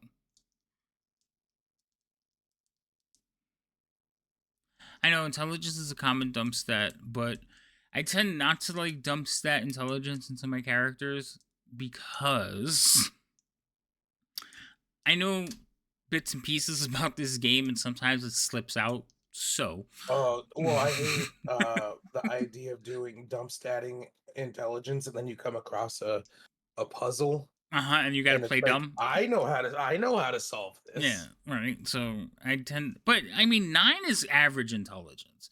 So I could put intelligence at 9 and I could still If beat I can me. solve puzzles, someone with average intelligence can solve puzzles, no problem.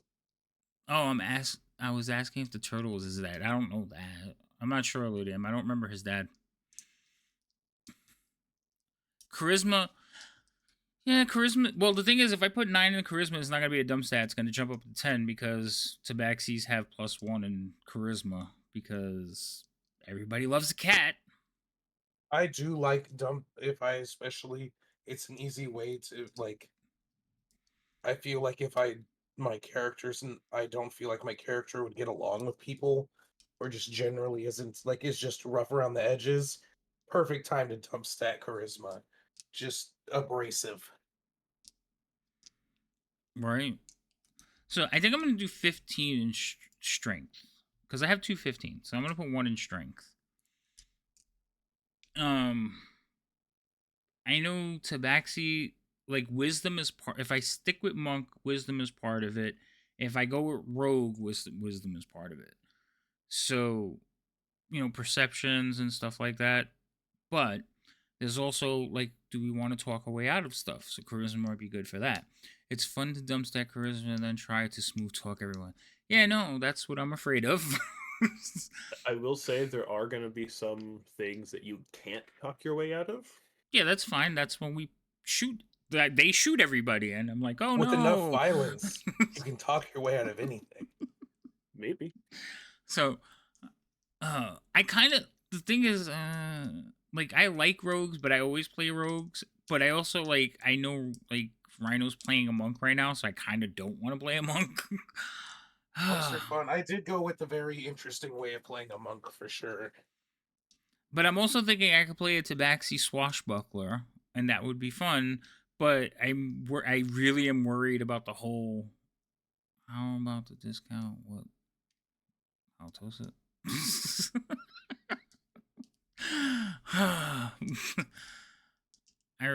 Ran into the persuasion roll. One character had -1 for that roll. Oh no. That character's gonna be a fucking problem for people. Your character? Yeah. I'm sure. The question is how I have to figure out my temperament, I guess is going to be the best way to put that. All right. I think, you know what? I think you guys are right. I think I'm going to put the 9 in strength because I'm not going to need it. Weekly. Oh, I love Nightcrawler. I would even do the blue skin if I could, but Nightcrawler would be cool to play. I like that he has a collection of swords that he just doesn't rotate through. He's like, I like this one, so I use it. What are you talking about? He in the place where he goes when he teleports places, the in between area. He has just a collection of swords that just kind of float there. Mm-hmm. Some of them are very strong and very magical. He does not use those. He uses a very specific sword that is very ordinary. He just really likes the design of it, so he uses that one. He's such a goof. Such a fucking gremlin, dude. Like that's gremlin activity. Nightcrawler's cool. I like Nightcrawler, but I don't have. Well, you can. By the way, you can have blue skin if you want. Havoc. We'll just tell everyone that you have Argyria. No. I'm only taking blue skin if I could teleport. Is there negative feats? No. I don't think so. You could, if you played a Wraithblade rogue, you could teleport. You're killing me. You're not making this easy. Oh Yeah, well, God, that's why I had this discussion with him before Christmas, because then I got This is flustered then. this is why I decided to stream it, because I knew it was gonna be like, what? Wait, I could do who? Oh, there are so many things you can do, and the more you know. ask questions, the more I'll just keep going. You could do these things and add to it. See, now I'm putting stats in place for like the monk, but no, Monk but and what? rogue use a lot of the same stats, so it's I know fine. they do. All right, we might be switching to rogue. So right now, but I do like the whole like kung fu theme. Do both, just multi-class. Do we have any kung fu type characters? It's just monk is the only one, right? Just monk. Multi-class. At Technically. first level, you can't. I didn't mean now, but like over the course of the game. You Actually, could. Cole, we're starting in 2 weeks. Yep, I got 2 weeks to figure this out, make an overlay. Oh, reminds me. I have to. Lady M, can you do me a favor? Can you send Lady M, can you do me a favor and send Rain the sizes for the overlays? Like, because she wasn't listening when I said it yesterday. I like the negative trait. It can be so much more characteristics. You can put the character like an old wound, lost an eye, alcoholic. So, Well, that's usually background stuff. Yeah, you can have those traits. There's just not there's not feats for them, and there's usually not a mechanical. Yeah, you have the buff. option of taking things that could possibly hinder you or well, that change your physical being. wait. I So played let a character who was blind in one eye one time. I've played a blind character. I've played a blind character. I played a character with missing an arm. That So- just Also- makes me remember a guy who was was playing what is it? What's the zombie game? I have it. It's here somewhere. It's the one with the red panda as a symbol. What is the game again? Why is that a Why 3? what the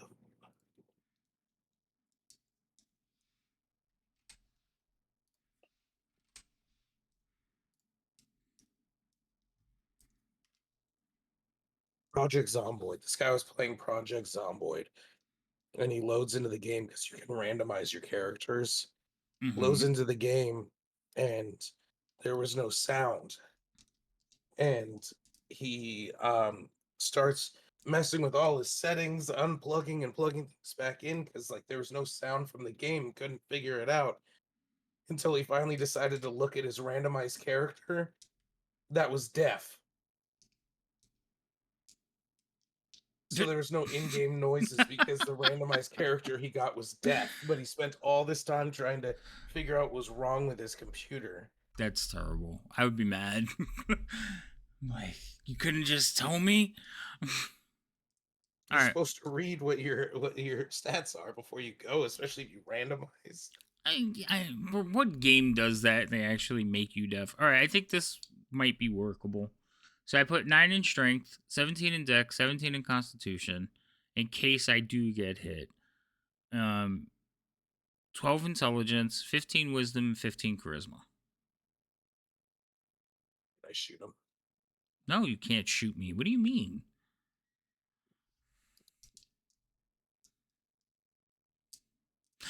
Oh, I was thinking of Zatoichi, but which the Blind Fury character is actually based off of. But yes, that was a cool movie, Blind Fury. I love that was a really good movie. I was like, oh, Rutger Hauer. Then he like I think like a year later or 6 months later, he did the Hitchhiker movie. I was like, this guy is evil.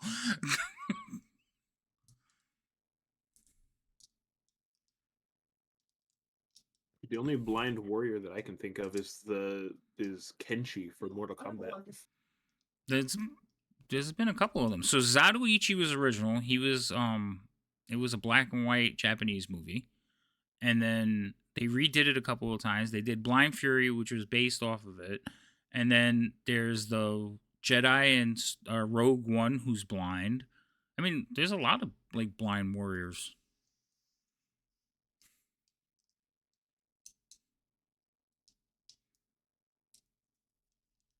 All right, so that looks like it's going to be decent.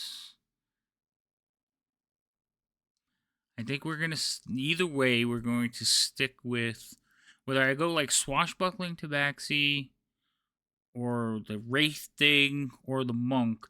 I think like it'll work. I can't see dual class. Like we're making first level characters, so I can't even do that.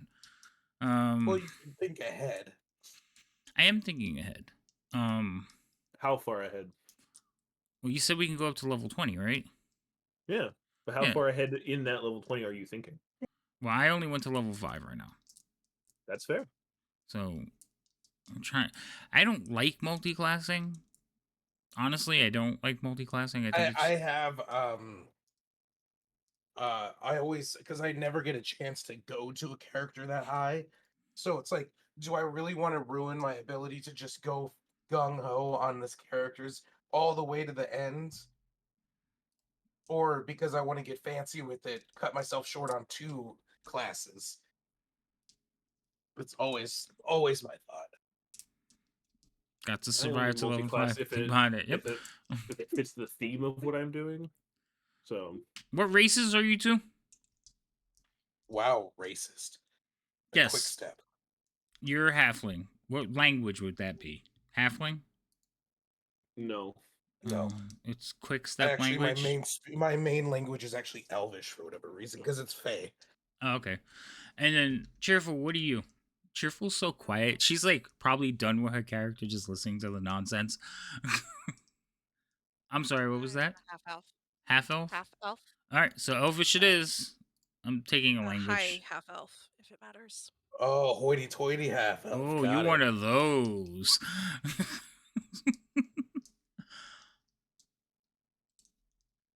Reminds me of a certain party stormed the Goblin Dungeon at level 6. I can't wait till someone look at me and I go, "Why are you looking down at me?" And it's just because I'm short, not because anyone sees me as less, but just get like that with people. Why do you always look down at me? You're short. You're I am tiny. How I short. see you. You're tiny. You're a little man. I might end up shooting Havoc's character. You could try. I think at first level I could take you. Then after that, it's like anybody's game. Well, it depends. It depends on if you start right next to him. Otherwise, I think he might get you. Oh, you know how fast these things can move? I think he can still outrun you. Oh, that's true. Maybe. I am fast. How fast? 50 feet of movement. Jesus Christ. So I might have to wait a few levels. Yeah, I don't get anything that increases it. That's the max I got. Yeah, no. So eventually, yes, you'll be able to. Mine will go up. All right. What did I get from the tabaxi? Feline agility. No. It was the class. No, wait. Oh, because I didn't pick a background, I didn't get one yet. Okay. The zoomies. I lost the dice. Yeah, that was the last thing that I ended up with picking was the background and I still open to backgrounds because if we end up doing we know each other before, there's options of, joint stuff. There are 10 options of knowing each other. 10 options of knowing each other? Well, let's pick an option that we know each other so we don't have to do Is one of them lovers? No. No. Yes. Stop it. Let's get weird. No. I don't understand any of these things. All right. So, what are these options, Thorn? Enlighten us. Just among subclasses. Hold on. Let me open it again. 10 degrees of dungeon bacon.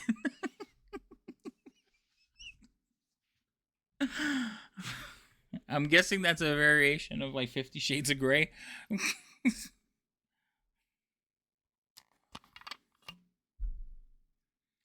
You can't take the lovers as background that you have to role play. Yeah, no, I'm not doing that. So the group origins are buccaneers, deputized constabulary, explorers, hired security, mystic seekers, outlaws, professional thieves, relic hunters, a traveling band um of bards, which y'all are not, urban missionaries. Why can't we be bards? Because none of you were bards. Oh, can we be We all buccaneers? multi-class into bards just Right? to get bard. Can we be For, cheesemongers? Can wait? Where you sent me? You put that somewhere, didn't you? I did. I Okay, put I that see it. in the Discord. Can we be buccaneers? All right, these are some of the choices. These are the only 10 that we could pick that we know each other. Right? Is that what? These are the like basic outlines. So if you have something that's similar to one of these, but you want to change it a little bit, you can. What does the buccaneers do for us? Buccaneers reads, your party spends a great deal of its time upon the high seas hunting pirates, stopping smugglers, and fighting rebel Atsadi forces. The Did you say Atsadi hot toddy forces? No, Atsadi. Oh. Atsaadi. That's the blue fishy people. Ah, got it. Okay. Sanctioned Wait. by the Navy based in Tidesfar, you Hold are on. authorized to use. Time. Okay. Pause. Hold on. I thought we were in a desert campaign. Where's the boats? There's one of the trade cities, one of the big important places is called Tidesfar. It is one of two ports in the entire like section of the continent that is Lawbrand. It's the major port. There's another smaller one, another trade city. But it's where the entire navy is, because Lawbrand is on a coast. Oh, so there is water. Yeah, there's water. Oh, okay. I thought they were like He sand. sent you a map, sir. He sent you a map, sir. It was sideways. I didn't see the water. Yeah. I thought they were wind skimmers too. See, Drake's with me. I thought we were in the desert. Part of it's desert. There's desert, forest, ocean, mountains, everything. Oh, okay. Farmland, plains. Well, it's if we're gonna know each other, which I think is just easier that we know each other already. But I don't want like. What do you guys want to do? Cheerful. Cheerful. Well, sorry, I was very, very distracted, so I don't actually know what we're talking about. I just heard cheerful. So we're talking about backgrounds. So if we pick one of these 10 that are on my screen right now, or that Thorn sent in the Discord, we can know each other. We can start out knowing each other. If not, we kind of don't know each other until he gives us a reason to know each other, I guess. I'm fine with knowing each other. So then we have to pick one of these 10. You also have to pick what city you're from. What of what 10? What are we looking at? I'm from where the Tabaxi come from. Okay, but are you from a tribe that lives in the Mezteca. desert? No. Are you from a tribe that lives in the desert? Which means that you're a part of a nomad tribe, or are you from a group of Tabaxi that lives in one of the trade cities? I guess I could live in one of the trade cities. Okay. Again, this is a group discussion. Why do you stop picking on me? I mean, that's where you specifically come from, but yeah, that's a specific answer. We'll do that later. Okay. I mean, as a group one, given I would either say 3 or 4 would be the easiest. I was looking at hired security as well, but I don't know, like, would my character actually get, unless you guys are hired security, but like you just let me hang around with you. I mean, they could also be your hired security. Oh, yes. Why would I have hired? So I have to pay them? That's kind of implied, right? By the hired. I mean, maybe. Or someone else paid on your behalf. To keep me out of trouble. My rich uncle. Or they could also be hired through other means, like maybe you saved their lives at different points in time, and now they owe you a life debt. Oh or God, or, why would you give or them that something else. idea? Just No. giving out options. Oh, maybe they're hired security and I owe one of them a life debt and I just keep following them around. They can't get rid of me. Oh Or no. that.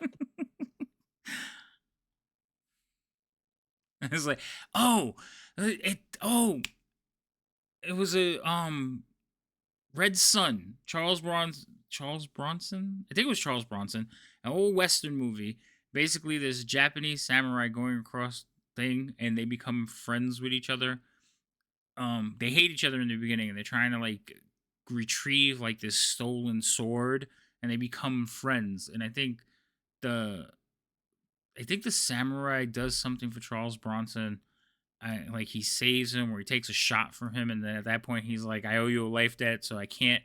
Um, like I have to save your life, or like he has to do something. And there's a scene, and he's like, "Okay, just kill him, and we're even." So he doesn't kill the guy, but then he finally gets to kill him. It was just like, I don't know, just thinking about that. But he ends up dying at the end. Please die so I can end my life debt. Right? Yeah. Are you sure? Wait. Why would die be blocked? Please die. It's the phrase. Oh, I guess Bronson. Yeah. It's Red Sun, right? Is that the name of the movie? That's it's. I think it's. I mean, yeah. My movie stuff. I know more. Oh my goodness. Yeah. Okay. Cool. But I like that movie. Yeah. They hate each other in the beginning, and then they finally become friends. And then the samurai actually he dies at the end. Sorry, spoilers. But the movie's like 50 years old. If you haven't seen it by now, you're shit out of luck. But if you haven't seen it, go watch it. So cheerful. Do you want to be hired security? What does hired security entail? You get a starting monetary bonus of 25 gold per party member, so you would each get 25 gold. Oh, we can't roll our You gold. would no, because these ones it lists what you get. You get an additional starting equipment of manacles and fine black clothing per person. You get a group skill bonus to intimidation. So if you do like the help action while somebody's doing intimidation, not only do you get advantage, you also get an additional modifier. I don't want to be intimidating. You may not want to be. You also individually might not be, but it's the bonus of being in a group. Yeah, that's fine. You I mean, also have a group ability. I do like the fine black clothes because then I can get a gi. No. Like Group I'm ability is dressing the called character. Body Shield. What, the group body shield? No, I don't like this anymore. When a friendly creature within 5 feet is hit by a non-magical attack, you can use your reaction to reduce the damage the target takes by 1d6 once per long rest. Each person can do that once per long rest. Do you think anybody in this group is going to step in front of a bullet for somebody? You're not.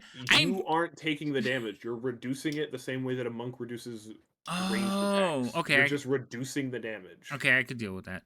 So, but we haven't really heard from Cheerful. So, Cheerful, this is the list. What are you thinking?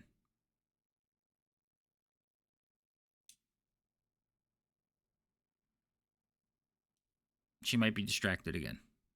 Bacon bits. We need your mom.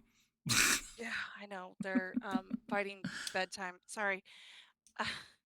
Security is fine. We can. I'm fine with doing security because then that gives me intimidation, and I can pick something else for a proficiency. Okay, cool. All right. So now this is in place of our normal backgrounds, right? No, it's in addition to. Oh, this is an additional. Yes. Oh, okay. So hired security. Cool. Our backgrounds are quite deep.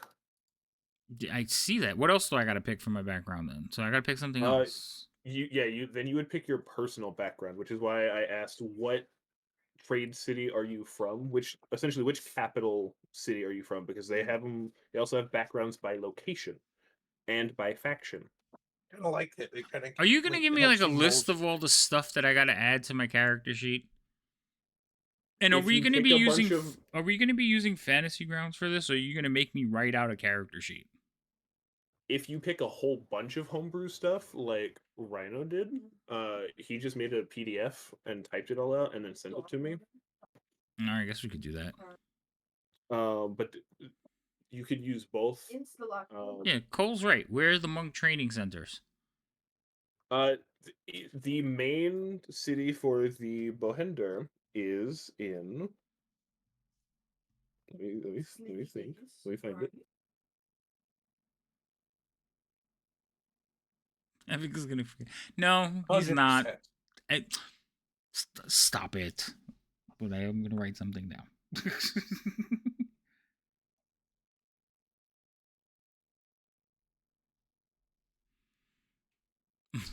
It's rude. I'm not gonna forget.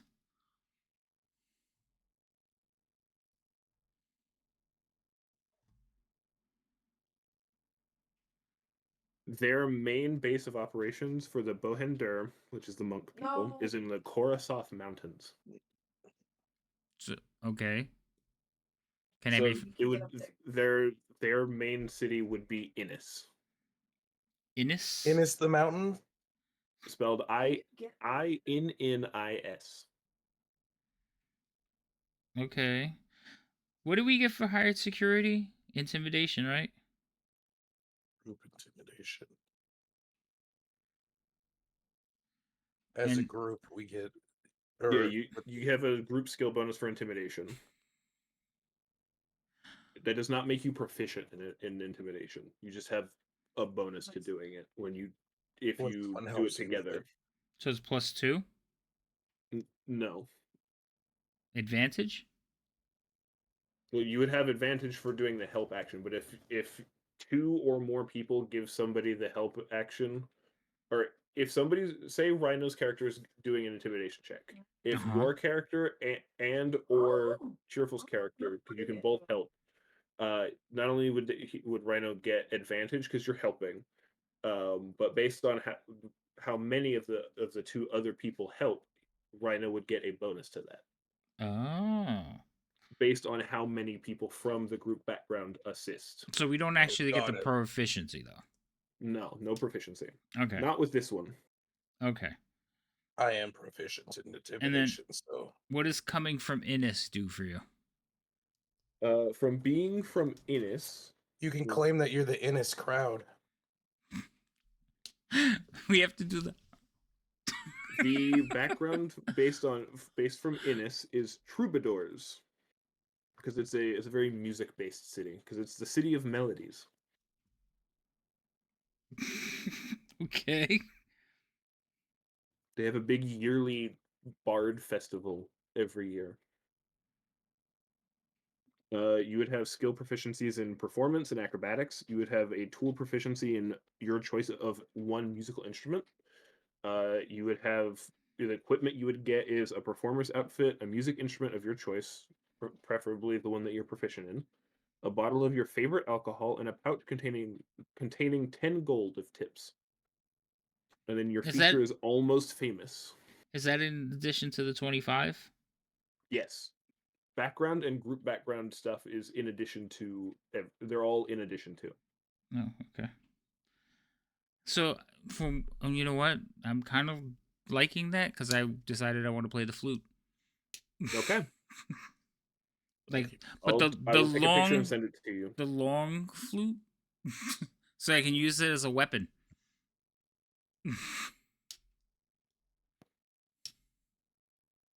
I'll allow it. We'll stat it as a club, but it's a flute. Yeah, that's fine. Club works.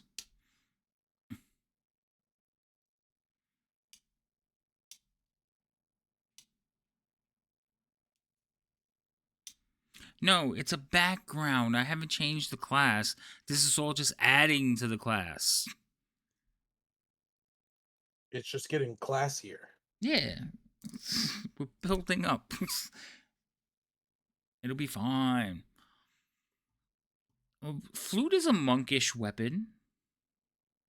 Monks are proficient with clubs. Yeah, I know.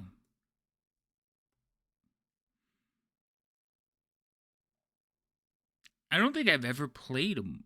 Wait, no. Yeah, I've never played a monk. Yes, a flute.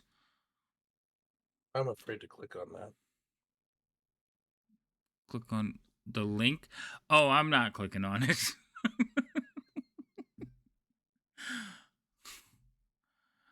Good night, V. It's worth it. All right, I'm gonna click on it.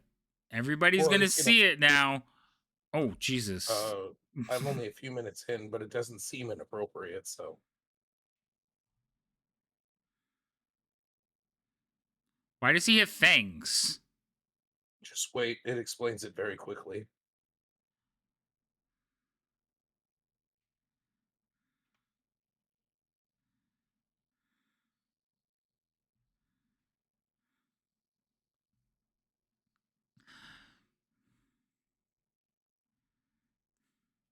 So stupid. Havoc, I will let you know.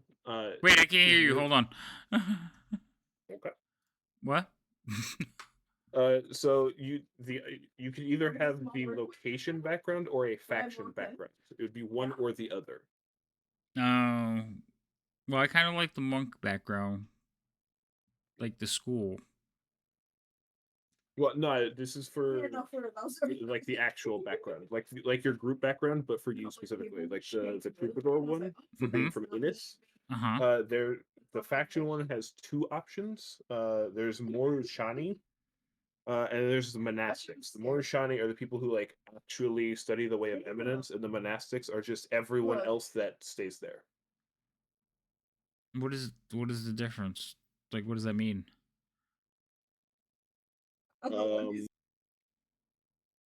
Get different things. Okay. Hold on, I'm sending you a picture. Check your Discord. Okay.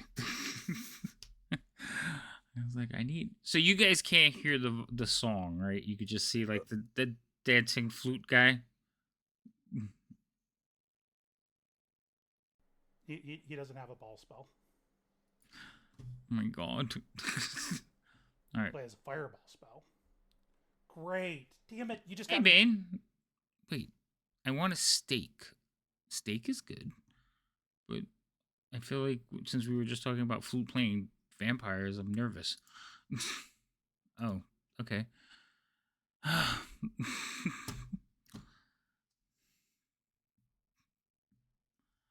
We gotta work on your sending skills here, bud.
I apologize about the pictures being sideways. That's the only way for me to fit it on my phone with all of the stuff in the picture. That's fine. It's just funny because like not only are they sideways, but they're angled further than like 90 degrees. So I have to tilt. I can't I've read been reading them. I sideways. just tilt my head. Yeah, that's what I'm. If you look at the stream, that's what I'm doing. I think you can click the open in browser button and then rotate it if you want. It's not. It just zooms in. Is there not an open in browser button at the bottom of the picture? There Yeah, is, I but have it don't- in the browser. Oh, I think if you were to save the image and then open it in like Yeah, whatever then you normal- could turn it. Yeah. that's a whole process. That sounds lame. Sounds lame. That's great. Yeah, sounds lame on the part of whatever browser you're using. It should have a rotate image ability.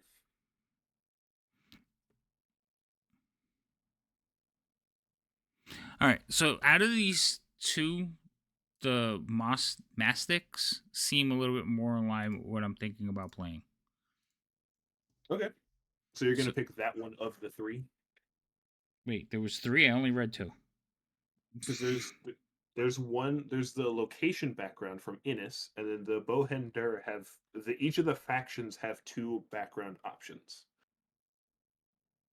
So there's the one from Innis, there's the Wait, hold on. Moru Shani, and the monastics from the Bohender.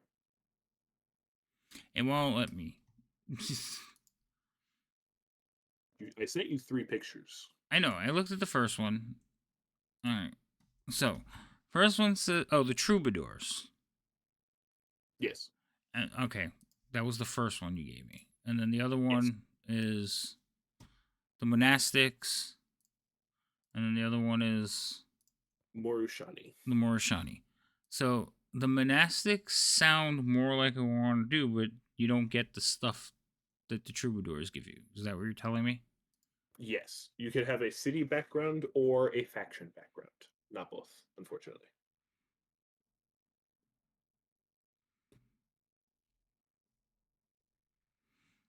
All right. But the trade-off is that they give you different things that could be helpful. Right. That's what I'm trying to figure out now. Or they could help you further flavor your character. See, I only read like the description. I didn't even read the stuff that they give you. That's fair.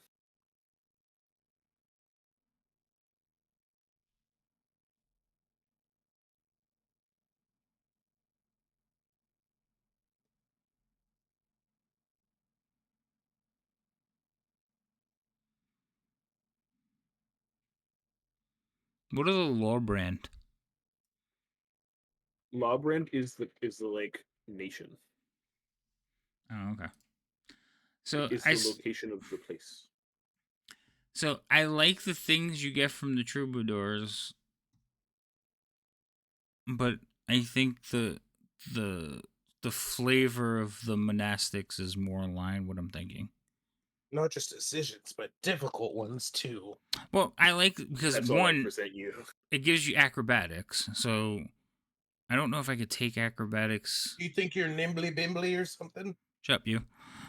And then I have to take off the 10 gold pieces because the troubadours don't get you. All right, hold on. Honestly, like I liked it because of the flute.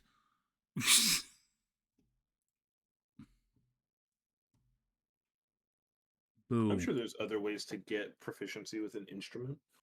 I gotta see if. You can also just have a flute. You may just not be as good with it. Well, that's true too. But the monastics, they give you history. And what was the other thing? History and insight. Insight. Insight's good. They also give you a set of common clothing, a scroll case full of notes regarding the history of Lawbrand, and a small trinket that helps you concentrate, like Yeah. prayer beads or something. Yeah, I was thinking probably prayer reads, but you get that being a monk.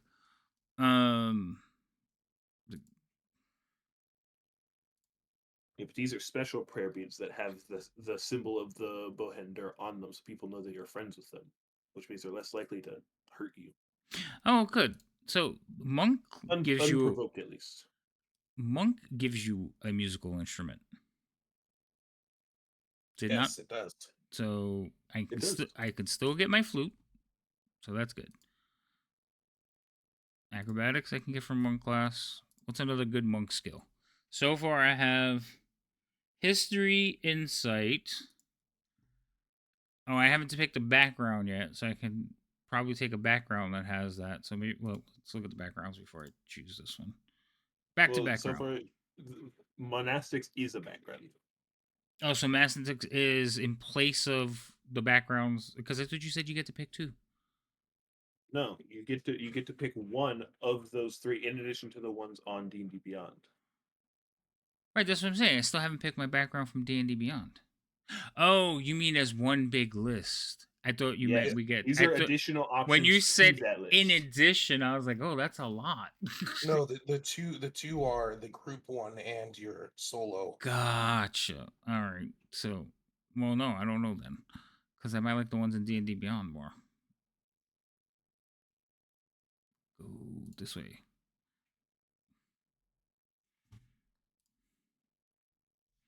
So let's see. So we do get the hired one in addition, right? That's Yes, added. the Okay. hired security is in addition to. Okay, that's fine. I still like the monastic. The turmoil you're going through on this decision is hilarious. Well, because all right. So I'm thinking like I went to I got to learn my ability somewhere, so I have to go to the monastery, right? So the monastic basically is people who are seeking. The monks take you in, they take care of you, and they set you out back into the world. But there was a thing that I read that says like you kind of fail, which is like, oh, all right, if I descend into that drunken thing, that would be cool. If I decide to elevate, then I could, change it out. So there's options. So it fit more into what we're thinking about playing, right? But I don't like the history part because I feel like I would just suck at history.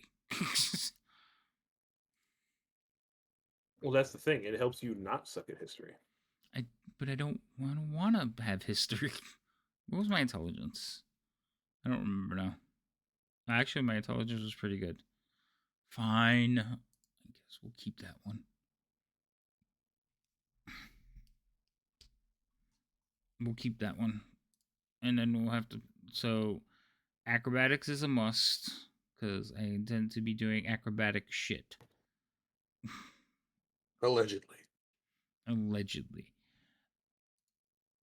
What else?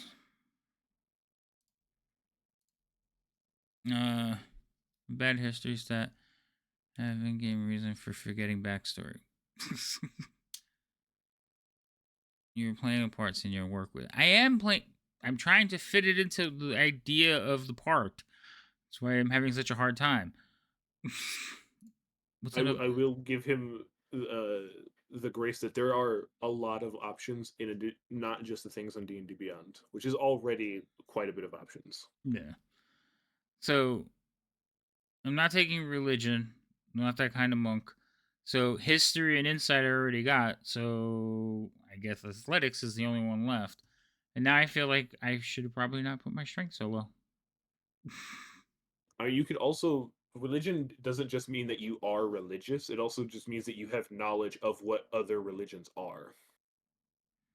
Yeah, I know. So you would just be knowledgeable. You would see symbols and go, "Oh, that's from this group.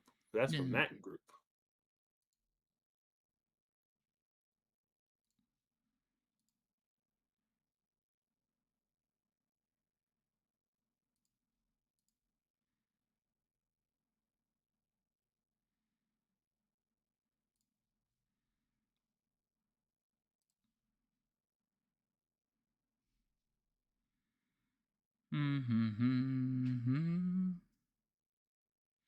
I'm tempted to switch charisma and strength.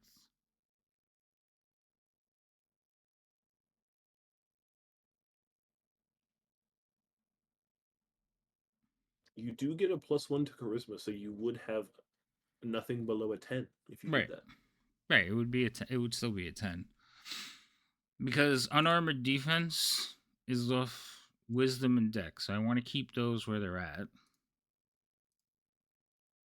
But your saving throws are strength and dex. Why do you have both? For monk. Because they're very bodily people. I guess. Alright.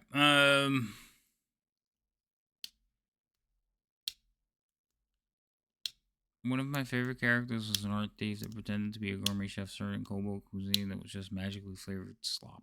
uh,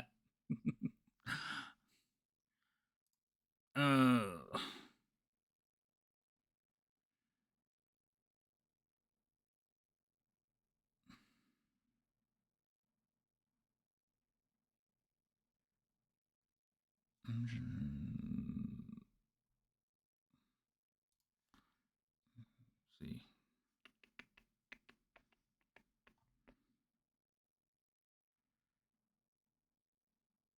How did I get stealth? Is that like a Tabaxi thing? Yes. Yes. Okay. Mm.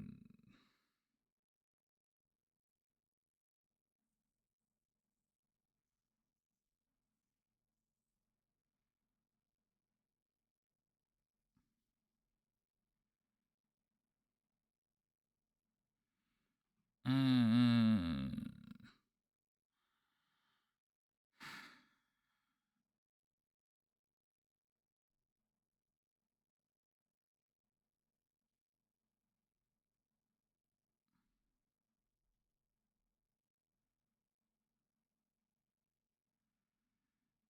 I don't know. I'm debating switching them. Switching what? Strength and charisma. The struggles are real. It is. I told you I don't While make. you're contemplating that, can I say some more things about about rules that I have for my game? Oh yeah, you probably should. You should probably write those down so we can pin them somewhere. I will do just that. Okay. And I can no longer be on push to talk because Jason's not in here anymore, so I can just speak freely. Oh yay. Hold on. Here, edit message. It goes. We'll put it here. So my house rules are that. So the first one is flanking. I don't know if people are familiar with this rule.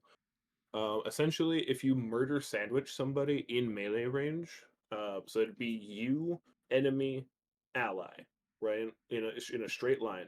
Mm-hmm. Um, Perfect for getting lightning bolted. But if you're in a straight line making a murder sandwich, if you make a melee attack against them, the people in the murder sandwich, if you make an attack roll, you have advantage. So like if Havoc's character was standing somewhere and then there was an enemy, and then on the other side of that enemy, opposite of Havoc's character, was Rhino's character, they would both have advantage on the enemy between them. Whether it's melee, ranged, a spell attack, whatever it may be, as long as you're rolling an attack roll, you would have advantage. Um, but Cheerful's character, who's standing 30 feet away, would not have advantage because Cheerful's character is not part of the murder sandwich. Okay.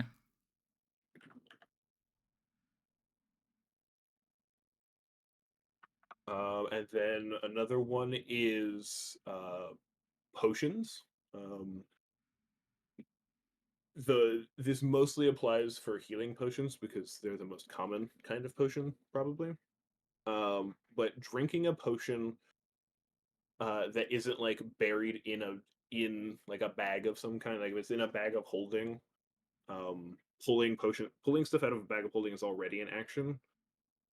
So if you pull like a potion out of a bag of holding, you can drink it as part of that same action because that's part of the bag of holding rules. But if you have like a potion like on your belt or something, or like easily accessible, you can drink it yourself as a bonus action. But if you feed it to somebody, that is still an action.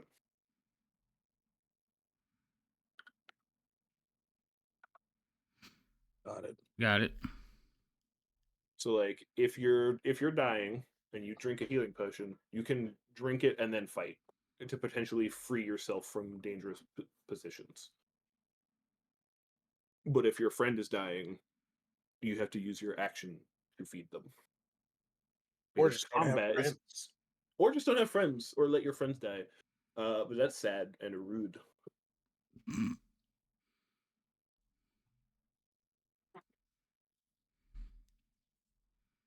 I'm trying to think of what else there is.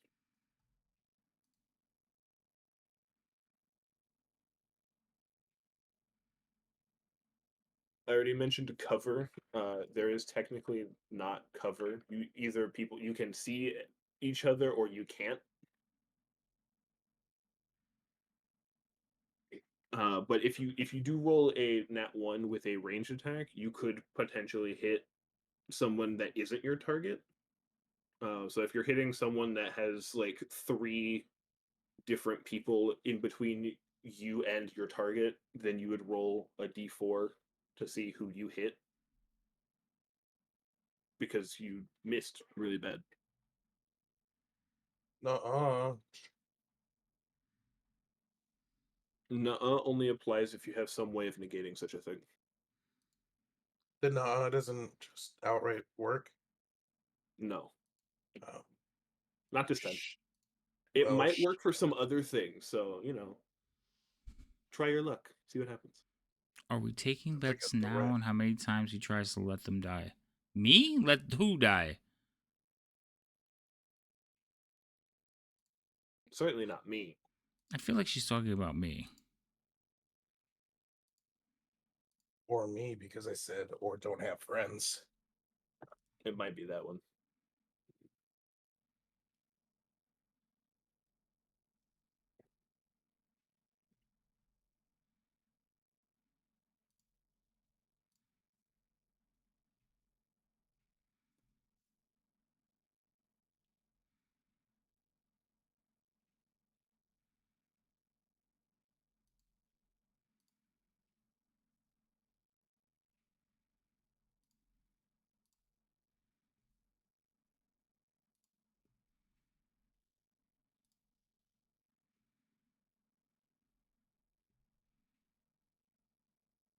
Will always be havoc.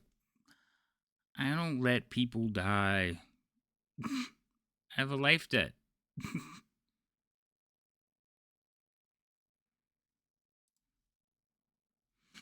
So, starting goal, you said that the troubadours gave you what, 10 gold pieces or 25 gold pieces?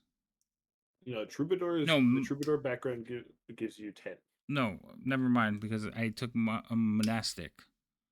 Oh, that one gives you no money. Didn't I take monastic? I Yes. think you verbally said it, but there's not really a place to put that.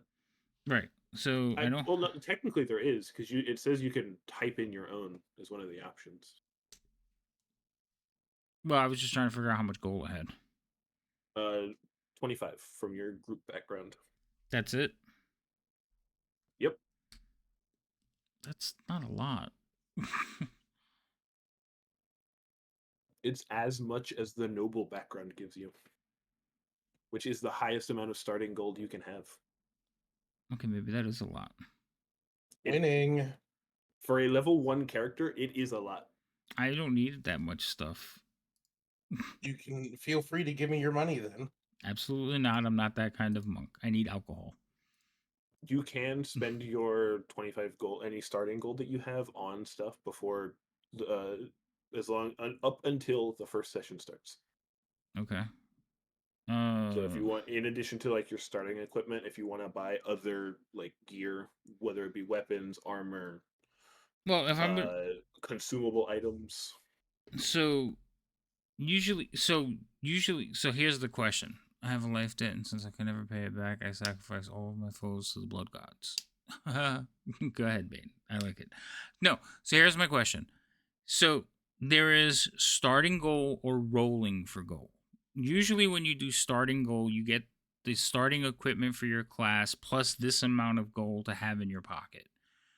But if you roll for equipment where you buy everything individually, usually you don't get the starting goal. Is that what you do as well? I only know that starting gold usually comes from your background. Right, but that's when you get your equipment for free. Yes. Right. But you can also do it where you buy your equipment. And If you do it that way, then you would have You- money, but you would not get your base starting equipment that is free. right, you get rid of the 25 gold pieces. No, the 25 gold is from your group background. You would still get that regardless of what you do. All right. So if I decide to roll and buy my equipment instead of doing the free equipment, I would have that money to spend as well, right? Correct. Okay. Like Also, right I have now, to he's giving sacrifice 1 point. himself more options. I'm not. I'm up to equipment. I mean, amongst equipment options is very limited. Yeah, you can't have a whole bunch of stuff. I can't wear I can't wear I can't wear armor. I can only have basic weapons. So, let's see. Oh, darts. Yes, we want darts because I need to unarm people. Darts don't disarm people. They can if done right.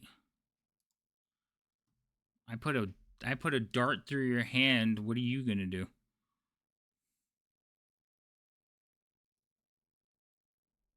Tell you to roll I would make somebody roll a saving throw for that, because that would be separate from an attack roll, so they wouldn't take damage, but you might disarm them. See, I am already coming with a backstory and why I wanted in 14 cities. Are you wanting this today? Not yet.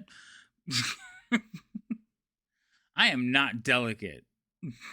This boy is going to be a beast. He just can't wear armor. Let's see. You can. You just won't be a quick boy. So the war fan you said is a club, or are you going to add it to the character sheet? It's just a club because it does club damage.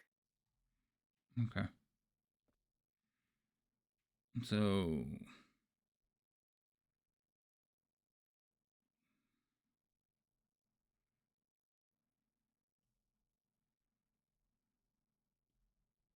and we get 1 feat, right? Yes, you get a feed at first level, Okay. and it cannot be traded for an ASI. That's fine. I didn't say anything about that. Well, He no, was- just he because was- I was reading it off the thing. You get free feed at level 1, cannot be traded for ASI. Okay. Fragile. A gilet. Fragile. An iron fan is 5 gold, just so you know. Oh yeah, I was looking at if I just took the starting equipment. Sorry. That's fine. I just was reopening the book that it's in so I could see it. There are other options in simple melee weapons. There's a carpenter's hammer, a club, a cudgel, a dagger, a hatchet, iron fan, reinforced pipe, sickle, spear, staff, wooden sword, and unarmed strike, which you already have. Can I use my flute as the wooden sword? No, because it's not big enough. Because this wooden sword does a d6 bludgeoning and is versatile to do a d8. Right. Well, what's it look like? It looks like it looks like a wooden kendo sword. It's too big to be a flute. Kendo sword. Damn. The bamboo training swords. Actually, no. The flute could be like 4 feet long, guys. The kind You of will flute that they were not. talking about is not that big. You will not carry a flute that is as tall as me. Why not? Because I say no. Ah, And this time I am God. favoritism. I just enjoy I the s- idea that I'm. If I send you, tall. if I send you a and- picture of a 4-foot flute, can I have it? No. As long as it's from the martial art kung fu community. No. Why not? Because I said no. What about 3 foot? No. Why Normal not? Why? I want to know why you want this just monstrous flute. Because it's gonna be his other weapon. If you want the flute to be your weapon, it can either be considered a club or a reinforced pipe. Reinforced pipe. They both do a d4, and they're both have the light property. Oh, okay. I like the reinforced pipe better. It only weighs half a pound. It's significantly lighter. I'll take that. The downside is it also costs 5 gold. That's fine. I have 25 to spend there. I've only spent 2. I haven't spent anything yet. I'm just looking at the. Well, there's not much that I could take here. A monk's starting equipment literally is a short sword or any simple weapon, a dungeoneer's pack, or an explorer's pack, and then 10 And 10 darts. darts. That's it. Well, that's because you no. didn't pick up background on the thing. I did. Oh no, you're right. I didn't. But I'm not doing that one. We'll do gold. All right, ready? I'm gonna roll it. Roll. Why isn't it rolling? Oh, randomized. I got 13 more gold. So 13, 25, 38 that I can buy stuff with. We're going to take off 5 for the reinforced pipe. Zerbius, I play a lot of 5. monks using a sword, but I usually play the Kensei subclass, where they get real good with very specific weapons. Yeah, like usually, but I picture them usually using the butterfly swords, the really thick bladed ones, and only because of Return to the 36 Chambers, that the guy he's always trying to beat to so he could become so he can get, what is it? I forgot why they're fighting, but he has to fight him so he could prove that he can move on in his lessons, and he creates the 3-section staff. He's fighting a guy with butterfly swords. They're like short swords, about that long, but like thick blades. And they fight 3 times. In 2 of the fights, he just kicks his ass, and in the 3rd fight, he creates this new 3-section staff and whoops him. I prefer hook swords over butterfly swords. I don't like the hook swords. You Like, can hook them together and you get reach. I know. I've seen. Yes, I know how they work. I don't like them because there's a think lot they're that cool. can go wrong with them. Yeah, just be really good with them, and then things don't go wrong. Yeah, a lot of those kung fu movies had the monks. They also had them using the. They look like scimitars, like they're the curved, and then they towards the end the blade gets really thick, and they have like the. Usually, it had like a red tassel on the handle. A lot of the movies have them using those. I don't know what they're called. Just sword. But they're flexible. Like if you watch them, like even in real life when you see them using them, the blades are really floppy. You talk about a curved saber? And I don't think they call it a curved saber. They call it a sword. But it's Well, I mean, a curved saber is a sword. right, I know, but I don't think that's what they call it. It's not a kopesh. No, it's just Kopeshes are cool. I like those a lot. Yeah, kopeshes are cool.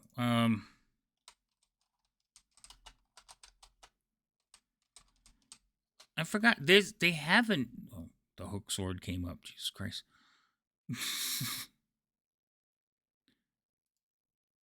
Are you sure it wasn't just a katana? It's not a Because katana.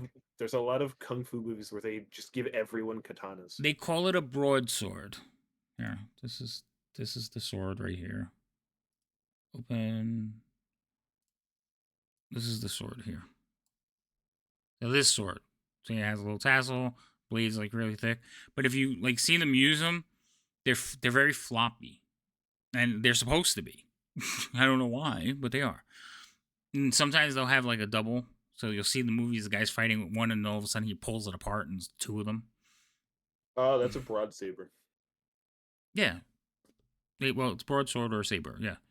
But yeah, but that one specifically is a broad saber. But a lot of the kung fu flicks, especially the old Saturday ones, the monks tended to use something like that.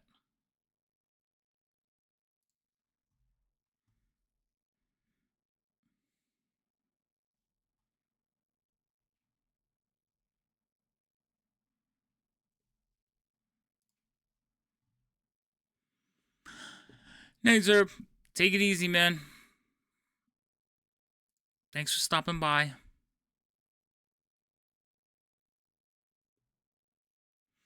Oh, well, so one of my feats may be versatility, where I can pick up anything and make it a weapon.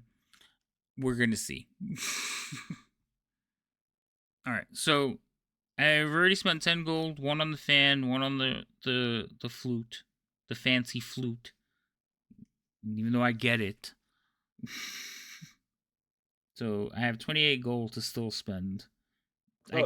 Your flute, if you just get it, then that's free.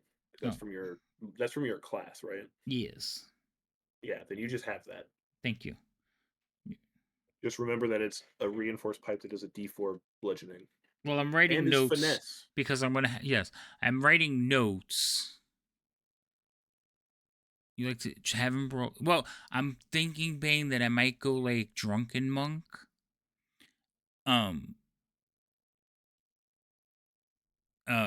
And so Tavern Brawler would be kind of cool too, but we're gonna see because I get a free feat, so I might utilize that freeness and do something.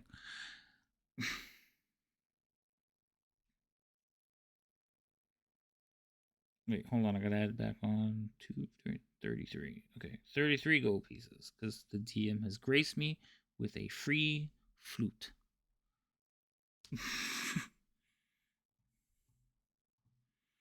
I don't. You have to be adept with brewing tools. No, I don't want to. He wants to drink the beer, not make it. Yeah. Wait. What did he say? You like to drink and break things? Yeah, drink and break things. All right. I'm not gonna do. I mean, who knows? Depending on what on a D12 roll that comes up, he may not need brewing tools ever. Where does feet list? Do you have You extra? have to finish your character sheet. If you click the little square at the top next to what's next, then you can add feats manually. Where? On one of the pages, it's Manage? abilities and feats. Features and traits. In the middle of your character sheet, where it says actions, inventory, features, and traits. Yeah, I got it. And then click feats. But my vision is behind because I'm looking at the stream. that's fine. Do you have is there more that I should know about? Let me check real quick. You look through the ones on there. I'll check the books. Okay, you check the books. Where is the what is the name of the feat where you could just pick up anything and make it as a weapon? How much Improvised weapons. is it improvised? That's what it's called? I don't know. I don't think that's it, because these are all I. Well, again, they might have broken them up by books. They did. These motherfuckers.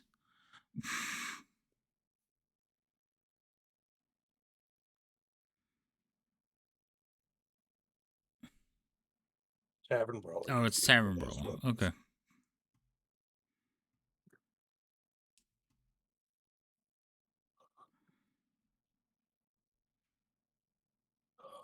Let's see. Ooh. Accustomed to rough and tumble fighting situations, wherever weapons happen to be at hand, you gain the following benefits. Increase your strength or constitution score by 1. You're proficient with improvised weapons. Your unarmed strikes use a d4 for damage. When you hit a creature with an unarmed strike or an improvised weapon, your turn, you can use a bonus action to attempt to grapple a target. I don't know if I want to grapple anybody. Bonus action, touch someone inappropriately. So, I don't like that the second one doesn't really help me in any way.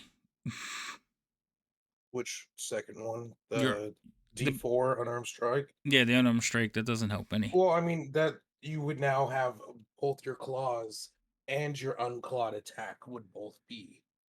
I mean, his unclawed attack is already a D4 because he's a Oh, monk. because he's a monk. Because That's he's a right. monk. Yeah, Yeah. my bad. So I do like the +1 though. The strength or con. Yeah. Well, I'll probably take turn con 18 for the hit points. Because Make your I constitution legal. Got it. Why? It's getting late and I'm not thinking straight. Oh, okay. Opportunistic thief? What is Humblewood? What the fuck? It's a third party thing that I got. It's full. All of the like player race characters are like small little animals.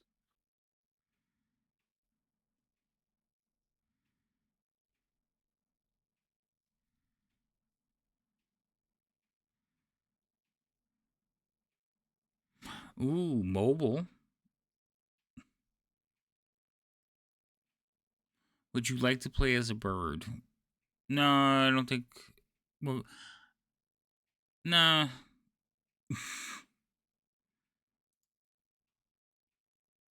Why bird? Tell me more, Bane. I'm intrigued. Oh, we had talked about Lucky.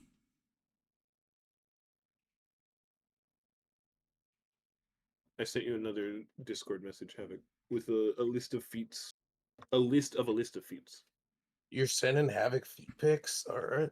Oh, Crab Clan feats. Yeah, they're clan-based feats, and then within each of those clans is a list of feats. So it's a list of a list. Oh, that's humble. Okay. There's a list of feats within the list of feats that you just sent me. Yeah, because it's an overall list of feats broken down by the different groups that teach them. Okay, what's in the Dragon Clan feats? Just because it sounds like martial arty. Actually, a couple of them. You grow really long talons on your feet. Is that what They're happens? all. It depends on which one you take, but they're all essentially. Most of them are martial arts in essence. There's adaptable strategy, altitude training, disruptive strikes, and keen study. Destructive strike. You gain proficiency in medicine. Your unarmed strike uses a D4. You can add your wisdom modifier to the damage. When you inflict a critical hit with an unarmed strike, you can make a wisdom medicine check contested by a constitution check by your target. If you win the contested check, your target suffers the stun condition until the end of its next turn. If you lose the contested check, it suffers the distracted condition -2 AC, removed after it is hit by an attack until the end of its next turn instead. So if you get a crit with an unarmed strike, you can make a contested check, and either they're stunned and can't do anything, or they get -2 to their AC until they're hit, or until their next turn is over, whichever comes first.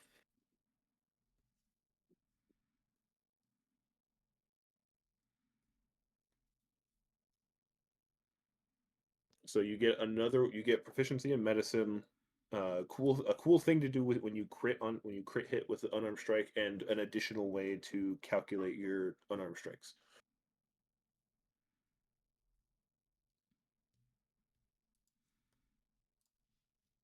Hmm.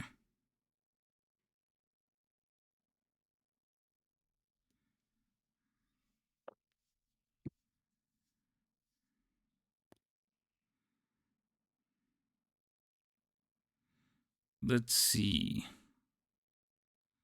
I think I might just take the lucky. You feeling lucky, punk? Well, no, because remember we were talking about like having a bit of long shot in there. I know. I was making a quote. Oh, Dirty Harry quote. which means I need a whip. Unfortunately, you're not proficient. You are proficient with whips. No, whips are martial weapons. Am I? Am I not?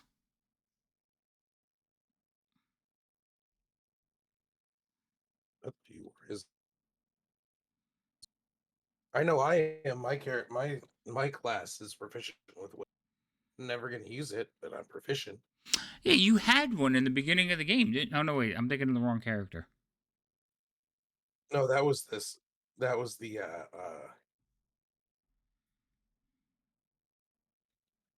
Saturday game, and I had one. What my roles led to me to having for one of my magic.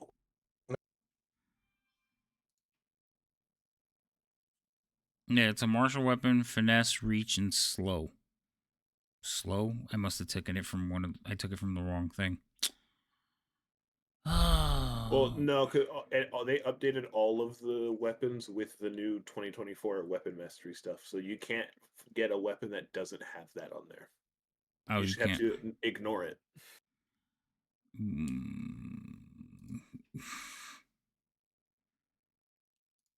Trying to force you into their BS. They are. That so far, that's the only part of the new stuff that I've liked is the weapon masteries. Well, again, remember I told you that the cool stuff is just stuff that they pulled from older editions. So Yeah, but I've never played specialization. any of those, so that I doesn't know. mean anything to me. So specializations and weapon mastery come from older editions. So I can't use a whip? Damn it. Unfortunately, not yet. You're not proficient with them. Why are you so mean to me? That's not me doing that. That's base rules. Nah. Unless No, you're it's starting fine. That's what this is the type of mean you are to us. I am not. You This could is take Weapon Master as He's your getting starting feat yeah. and get You wouldn't proficient let with us. whips. I will let you use a whip. You just won't be proficient in it. I wouldn't say. I didn't say you couldn't. You just wouldn't be proficient. I mean, I guess you could do that. Yeah, you could buy a whip, but yet you would be not great with it. Right. I mean, I'm great already. Plus, it's a finesse weapon and it's light, so I would get most of my dex bonuses to it, which would be substantial. You just wouldn't have an additional +2. Right. Can he, if he takes improvised weapons, can he use his tail as a? I am not using my tail as a weapon. Stop that. Technically, that would be an unarmed strike, It so would be. not an improvised weapon or a whip. Tail is last time.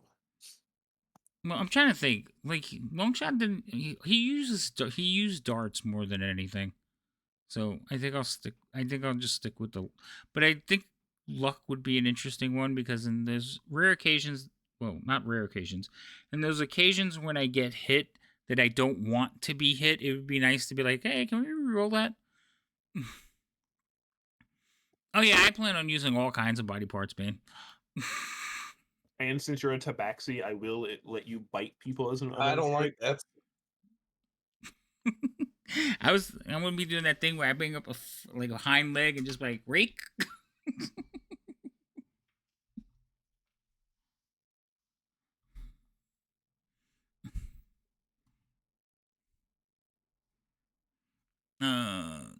No shortness of confidence for that one. Who are you talking about? No shortness of confidence. Let's see. Does he have his shots? No, Yeah, is he doesn't. he up to date on all this stuff? Yeah, it's just it really is a matter of how I want to play the character. Like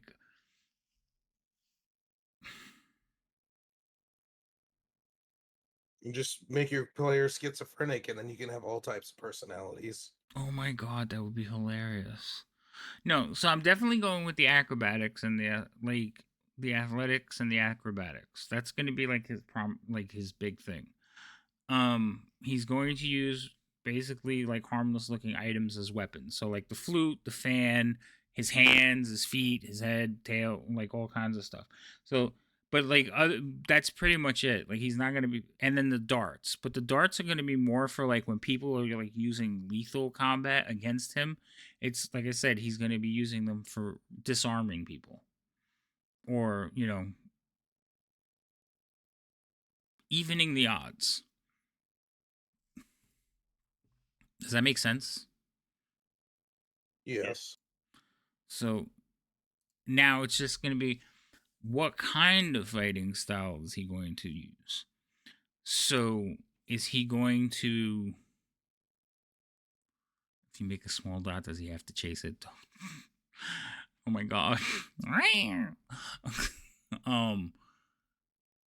So like is he going to be like the monk, like the drunken master, or is he going to be more like Shaolin with the flexibility and the acrobatics, but like hard hitting? Like I'm trying to think of like which way I want to play it. So I kind of like the Jackie Chan style of doing like crazy things in the fight, but I see maybe doing it more serious, if that makes sense. Why so serious? So when I say Jackie Chan, I'm thinking of Jackie Chan in Drunken Master.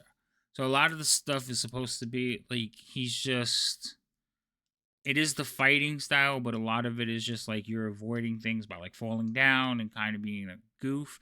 But I was thinking of more like, when he's fighting in like his newer movies where he uses stuff around him, like, a refrigerator to beat somebody up. I am not doing Kung Fu Panda. No. Hell yeah. I honestly I think I've seen only part of it. I know I haven't seen the whole movie. And it's more than one. How have you not seen? Kids never wanted to watch it. It was just something I decided not to put on. So All right, Lady M, have a good night. I just noticed that she said goodbye and she's going work mode. Okay. I don't know who Tai Lung is from Kung Fu Panda, honestly, but I know the He's the panda. bad guy. Oh, I like him. And for, but he was very. Okay. I could see that being part of it, but no. So anyway, I was thinking about like when Jackie Chan is fighting and he uses like the things around him to fight. So trying to think of a good scene. I think it's Rumble in the Bronx. They're fighting in like a warehouse, and he uses the things around him to fight. So like he smacks some guy, like he fights some Oh, guys with a Jason ladder. Bourne. Not Jason Bourne. This man is Jason Bourne. No, Dear Crazy God. Acrobatics serious and go for the kill. Yeah, like Crazy Acrobatics, using the things around you. Like if somebody throws a Thank- punch, you thank open you. a door and they punch the door and then you punch them. Like stuff like that, where it's still acrobatic and all that stuff, but um not like clumsy like the drunken style. Does that make sense, Thorn? I know what you're talking about. Vaguely, yes. I've just never seen any of those. Well, I gotta figure out which of the Monkin disciplines lets me do that stuff before third level. Because Well, in theory, you could just go with the fact that your key points for patient defense would allow you to do that thematically, for the fact that if you did patient defense and they missed, you were able to move an object in the way. right, I could do stuff like that. But I'm thinking there is a fighting style, so I gotta look at the fighting disciplines. Thorn, can you send me the ones from your book? Like you sent Yeah, me I can 4 of them, but I just need to read through them because I'm probably I gonna can do that. I'm probably gonna stick with Monk. I can't think for the makeup that we did. 2 gunslingers and a dex fighter. I don't know if rogue would be a better option. I mean, you could do a melee focused rogue. I've played one of those. Yeah, that's like a swashbuckler. Yeah. Yeah, I've played a swashbuckler. I haven't played a monk in 5e yet. I haven't played a monk. I haven't played a monk ever. So I think the reason I think I played a monk is because I have a monk in almost every game at one point, and when they're not there, I had to play them. So like I know what they can do vaguely, but I never like really played one. I did play, like I said, a Kensai or Sword Saint from Second Edition Oriental Adventures, and I really enjoyed playing that character. So I'm like, all right, that might be fun to do. I play rogues all the time, so I want to play something a little bit different. But I think, like, I'm not sure which of the two are going to be better for like meleeing, while these two are taking pot shots at everything.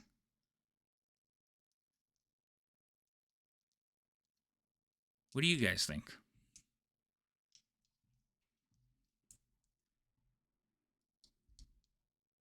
That's the resounding silence. I'm taking pictures of the things you asked for. What do you think, I mean, Rhino? And what happened to Cheerful? She's so quiet. She's tucking in kids. She She went to tuck the kids. Okay, I didn't. Yeah. I didn't see the. Remember when I'm streaming, I don't see the comments right away. She put it in Discord, so you got to tell me it's there, or I won't know.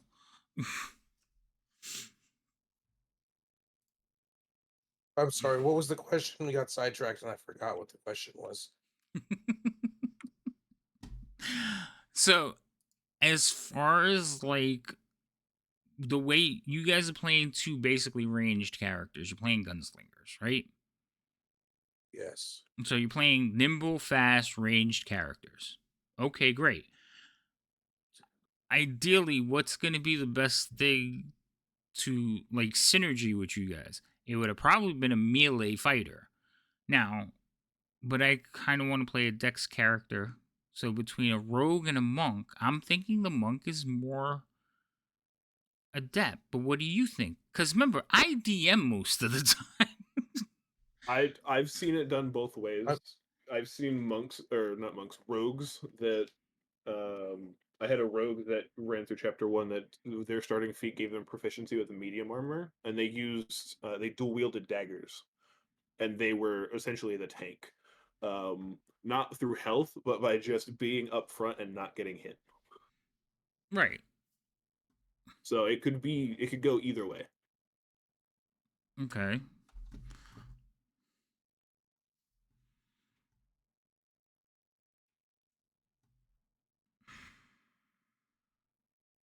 Like I'm just looking. So I'm just looking at like my Like I don't have my weapons on here, but I was just looking at my unarmed attack. So my unarmed strike does 1d6 plus 4, and my claws do 1d6 plus 4. So technically, I can dual wield my hands.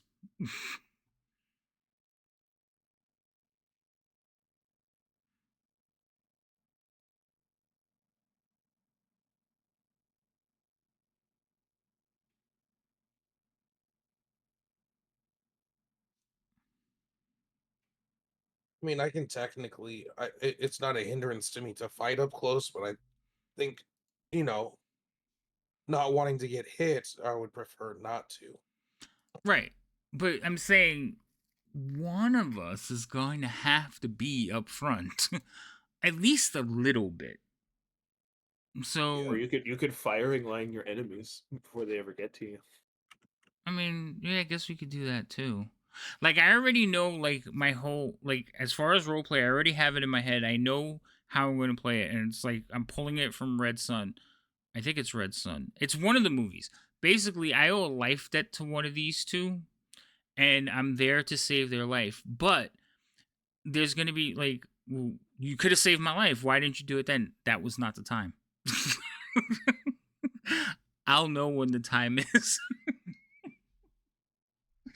And I don't remember where that's from, but I'm borrowing it and I'm gonna do that. And just to like drive Rhino crazy. I think it'll be fun.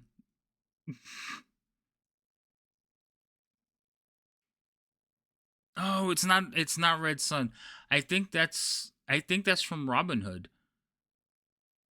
That's Robin Hood, yes. It's from Robin Hood. He's like, "You're here to save me. Why haven't you saved me yet?" He's like, "You're not ready. It's not ready yet," or something like that. But yeah, I think that's where it's from. I'm gonna use that.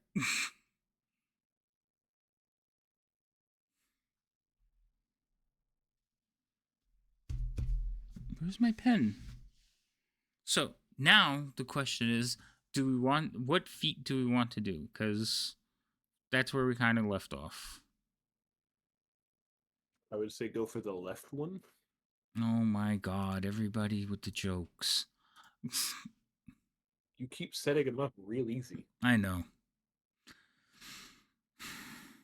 I'd pick a good one because nobody likes stinky feet. Oh my god.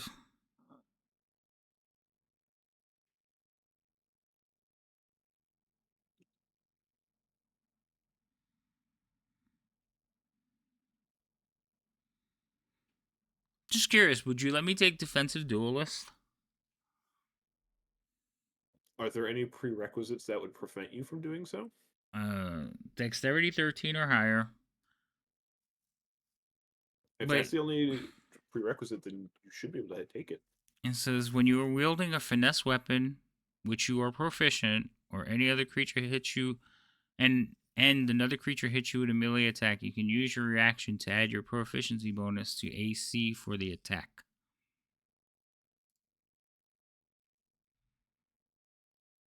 Yeah, if you meet the prerequisites, I don't see why not.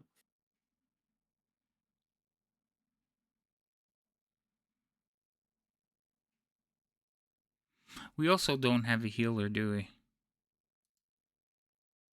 Correct.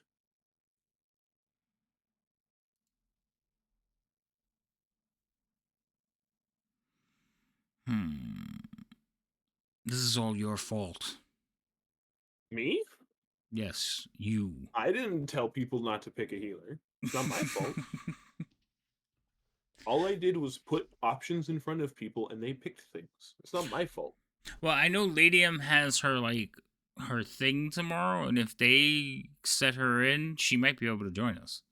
We already talked about that. Oh, okay. I immediately sent her a message. It's like, if you find out that you can and you still want to, just let me know. There's room. Yeah, I saw when she put it in the chat, but I didn't say anything. But I'm like, No, I immediately messaged her on Discord and was like, hey. And she said, cool. unless we find somebody else before then, if anybody's interested. There is, yeah, if anyone's interested, there is one open slot. The max I will do for this game specifically is 4 people.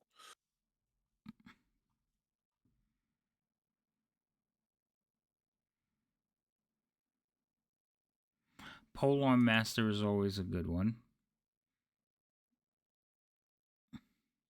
Do you have anything that would benefit from that, though? Well, not currently. Because I think the only one you can use a quarterstaff or a spear. I don't think you can use the other options. Yeah, it would be quarterstaff or a spear, but it lets you hit with the other side. But my hands would do more damage.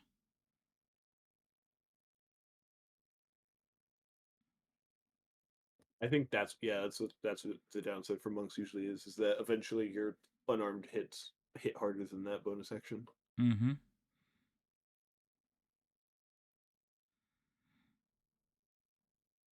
Tough is always a good one. You can increase your hit points by 2, but I'm not doing that.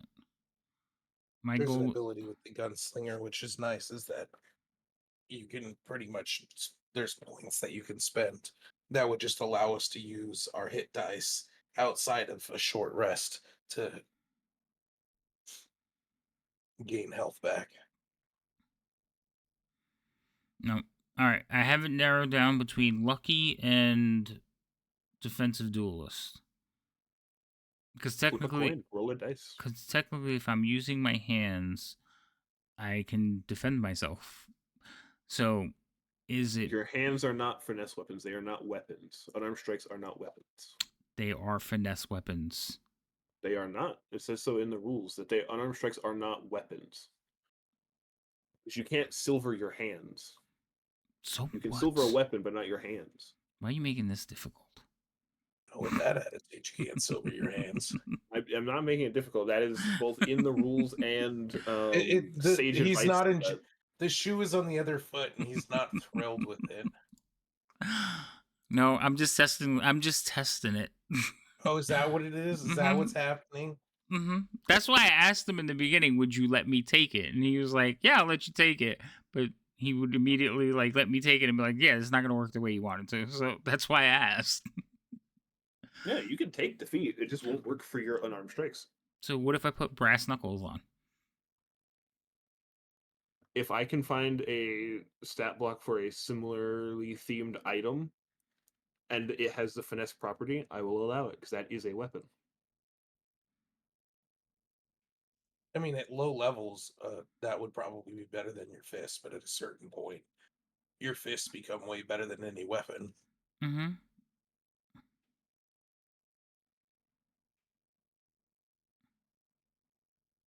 I also think lucky scales better. Well, not scales, but like is always good. Some of them don't scale well. You know what I Yeah. mean?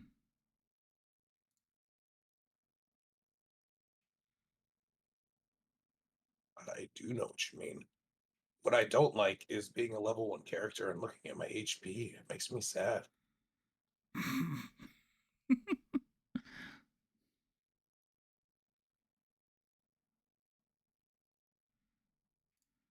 You laugh. What's your HP, Havoc? Mine's only 11, all right? I could theoretically kill you in one shot. Not outright kill you, but down you. Wow. Yes, I because mean, you could you're depending on what you using use. a fucking gun. Like, It depends on what I mean, there's weapons out there, plenty of weapons that do the same as my gun. It just depends on how I roll. I mean, a great axe could take you out. Yeah, A great sword could take you out. A well rolled long sword could take you out. especially if you consider crits too. That'll definitely.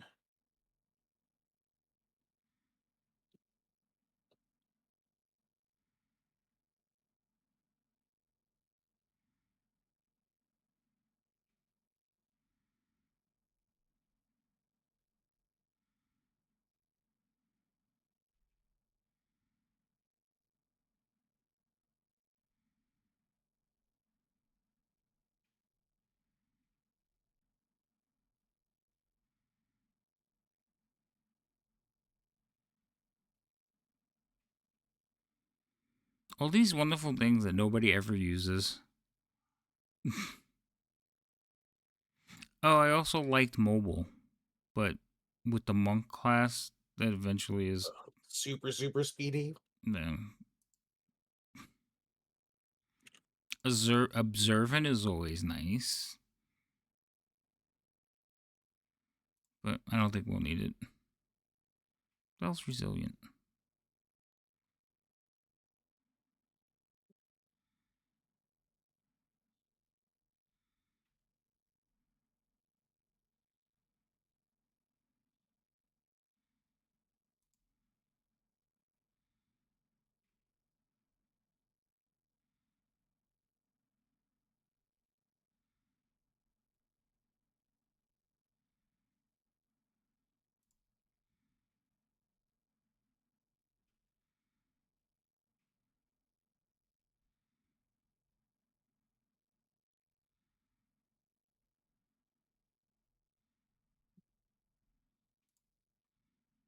Oof.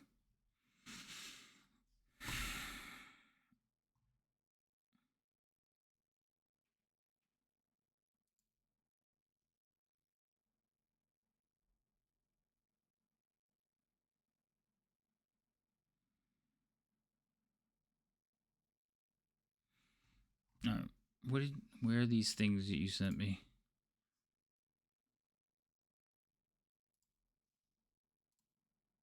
Yay! They're open the right way. It was in a different book. They're oriented differently. Oh, okay. Also, no, the weapon list does not include brass knuckles, unfortunately. Now you were looking. I Alright. was, yeah. So these are all the same. What is class features? Oh, okay. They just wait. What is this? I tried to get all of each individual subclass's class features in one picture as much as possible. So the last one, class features, is eminence. Yes. Okay. Third level. Let's see. That's the one from the Ouroboros source book, which is where our game takes place. Okay, and then survival is defense. So they're supposed to not wearing armor on incapacity. Yeah, advantage on attack rolls until the start of your next turn.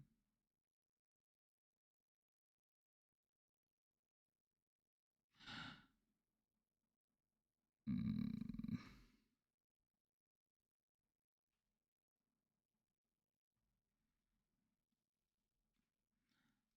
Starting at level, your strikes and something weapon attack deal extra equal to your Constitution modifier. Okay. In the wake of the cataclysm darkness. All right, what is your? So at third level, you gain light cantrip. You don't already know it.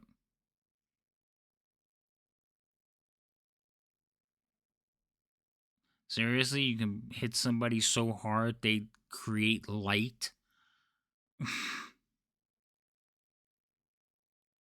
Yeah, that you hit somebody and you charge their key so they glow. That's you use It robo. makes it to where people can't be invisible, which is sometimes helpful.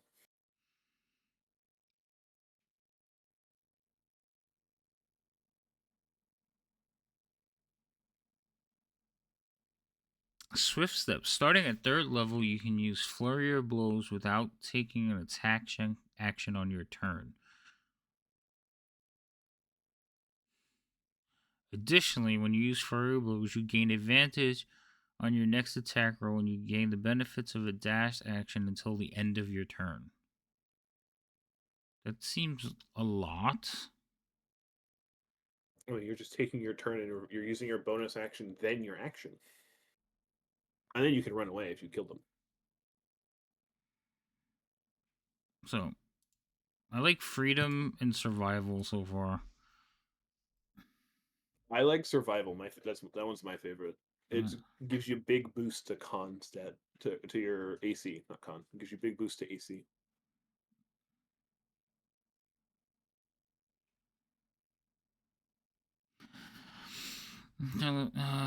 Mind against creature within your sphere of emeralds that you can see without requiring you to physically touch them. Yeah, no. Yeah, I think I like survival.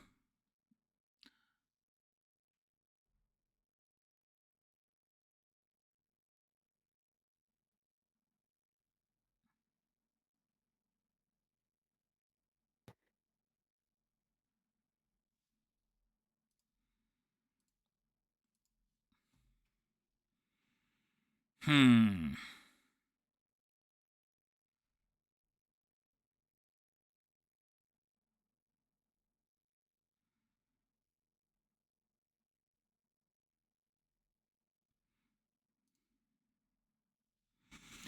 All right. So, stop that. If I were to take the lucky feat, right? You have 3 luck points. Whenever you make an attack roll, ability check, or a saving throw, you can spend 1 luck point to roll an additional d20. Even if I have advantage, right? Interesting. Yes. Okay. Just making sure.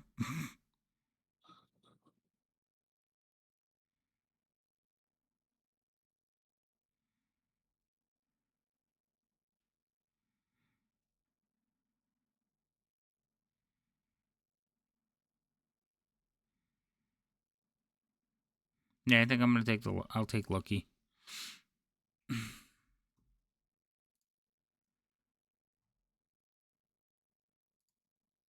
Might need it every now and then. I don't know.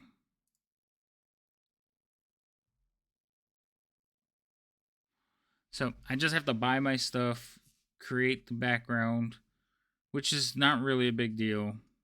Like I've seen many character sheets that didn't have the background picked out, or you could just write one. I could just write one in, right?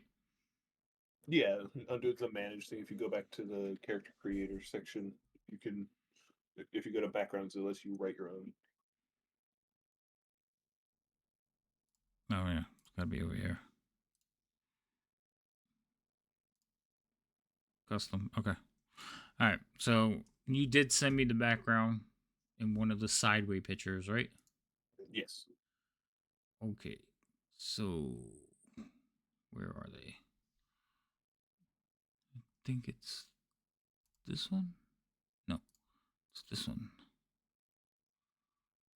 And that's everything I need is on there. Yes. Yeah, yes. Okay.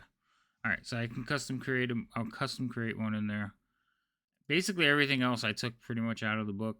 I haven't picked the thing, but I don't have to pick it to the other ones. So far, I like survival the most.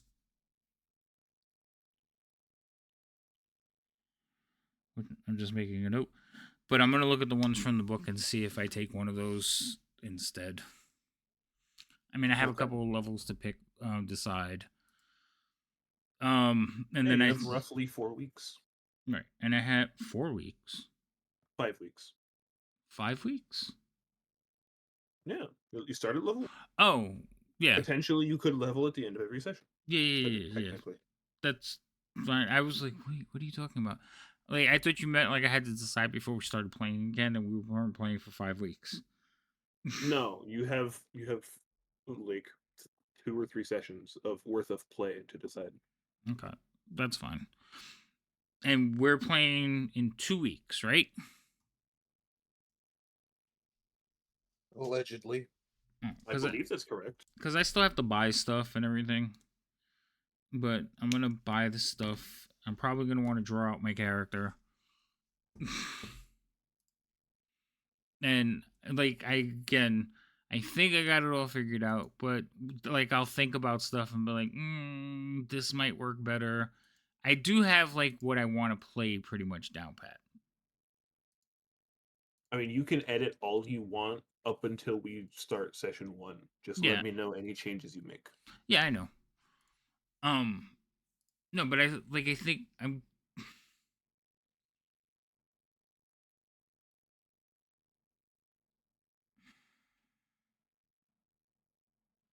It's funny because I was coming into this wanting to play one way, and then I was like, That's all the options flooded in. And well, it's not so much the options; it's like learning more about the campaign. I was like, oh, Yeah. that what I wanted to play doesn't. I don't think it's gonna fit, and I think, yeah, I don't know if, but I'm Not gonna. with that attitude.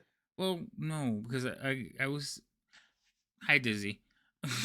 I was telling Thorn that I have tried to play a swashbuckler in 2 campaigns. In one of them, I got tore up, and one of the no, the first time I tried to play it, the I started out, made the character. It was a swashbuckler who was very vain but proud and like heroic and flamboyant. And the DM not cursed me. He just basically said like 2 sessions in, you're transformed. And I think I told you about this, Rhino. Maybe. And I was like, oh, this sucks. That was like that was a face to face game, and it was like, I feel like that's not something you should do to someone without speaking to them as that being an option. right. And unless it's like a monster or something that potentially does that. Well, everything in that game was homebrewed. So I was like everything was homebrewed except for the classes that we played, and even then they started changing stuff. So then like I got cursed, so that took away the role play part of it. Then he did something to change how the combat goes, and I was playing a swashbuckler, and one of their things is they get to go first because they have advantages to their decks and Yeah. to their initiative rolls.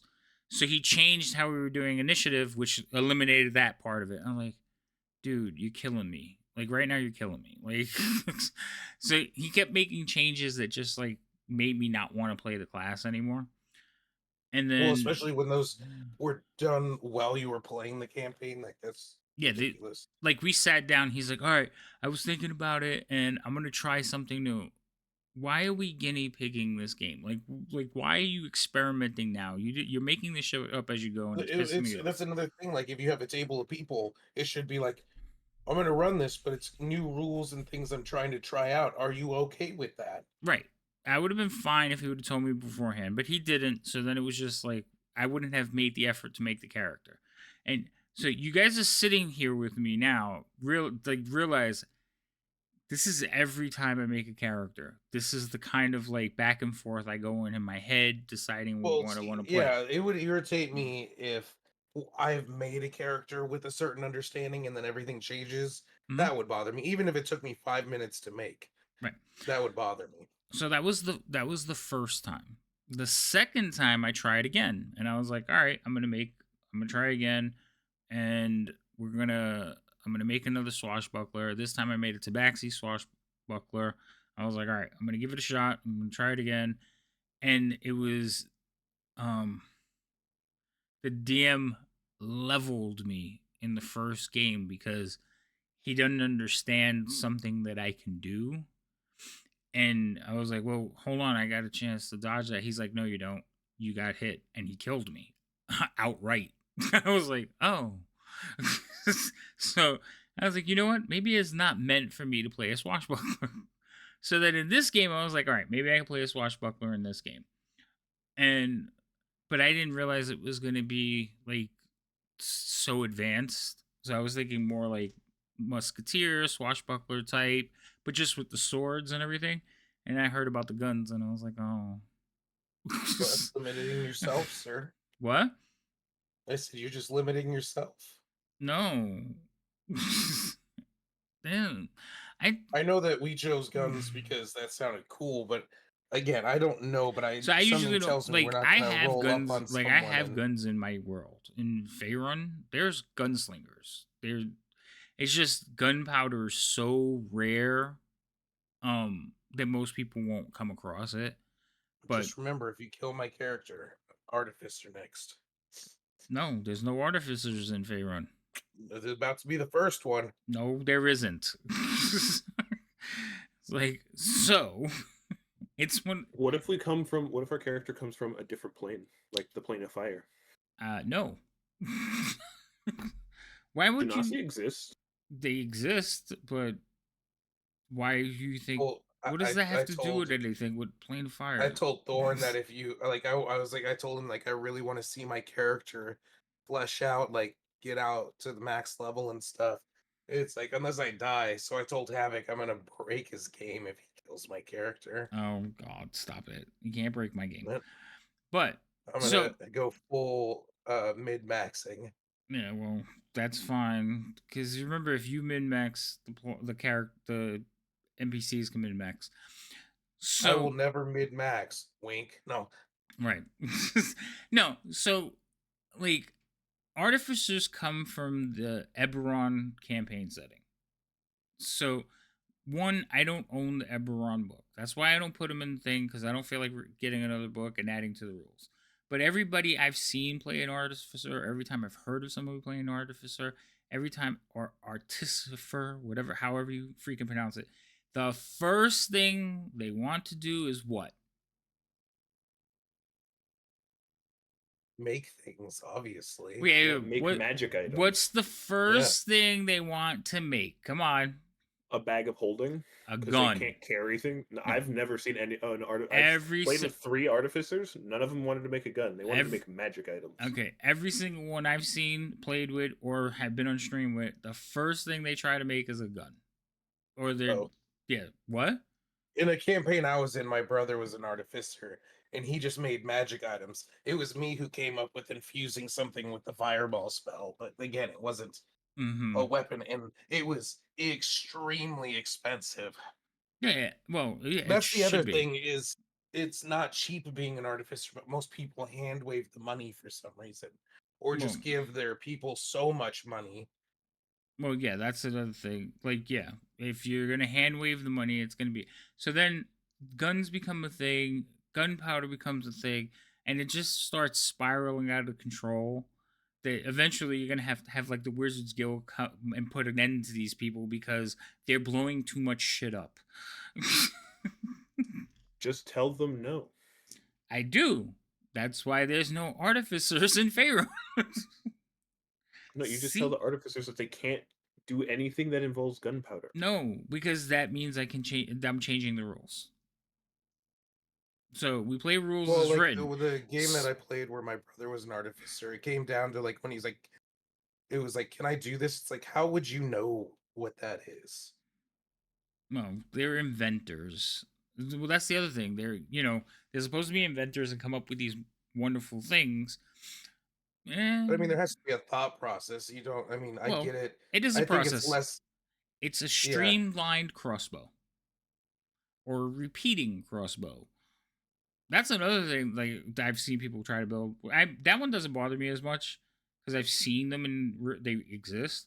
But it's like repeating crossbows is another one that people try to do so they can get like 3 shots in a round. Like no, you get 2. I mean, if you want that, there's a much easier way to do that. Just be any ranged class, like a ranger or a rogue, and use like a crossbow, and then just take the crossbow expert feat because that removes the loading property for you. Well, yeah. It's essentially the same thing. Well, I think actually a fighter with a bow gets more shots per round. Oh yeah. That's true. They just and then You like can stack extra attacks. At 11, you get 3, and then like 18 or 20, you get 4. yeah, I think you get 4, and then of course you can always action surge and do 4 more. So fighter definitely will get more attacks with a bow than any other class. But like I said, it's just one of those things. Is like I like a little less steampunk in my campaign worlds. I played an artificer one time. A gun was not something that I was thinking about. No, I said everybody I've seen play or played with. I think you've only ever seen or played with bad people who play artificer. No, I I was gonna played. say bad that name. never crossed my mind when my brother was, but infusing a cannonball with a fireball spell was definitely up there. Yeah, Which see? is technically something that regular wizards can already do. Well, yeah, because they can load spells into a lot of things. But no, I've seen like some I've seen and heard of some creative stuff. So I heard of one that they basically how did they do it? They took like a ring of enlarging and shrinking and put it at the end of a gun so that it shot cannonballs. Jesus. Mm-hmm. That's funny. Yeah, so when they fired out the gun that they made, he added onto it that when the ball shot, it would pass through the magic ring and then enlarge. So now they were a cannonball size. How would that affect the speed? Well, it hit like a cannonball, which there was stats for, and it was like ridiculous. It was Well, like if you, I know, but I mean, like actual real world physics, it would suddenly become larger, heavier, more air resistance, but it still only had the amount of powder pushing it. Would it continue in its motion because it was already in motion, I would or think. would that drastically reduce the range? Well, I think the speed. So the speed would be consistent, so it wouldn't drop in speed, but it would drop in range because now it has more mass and more air resistance. But it would start out with the same speed. So if it shot out at 1,000 feet per second, it would still be going 1,000 feet per That second. whoever did that was thinking too small.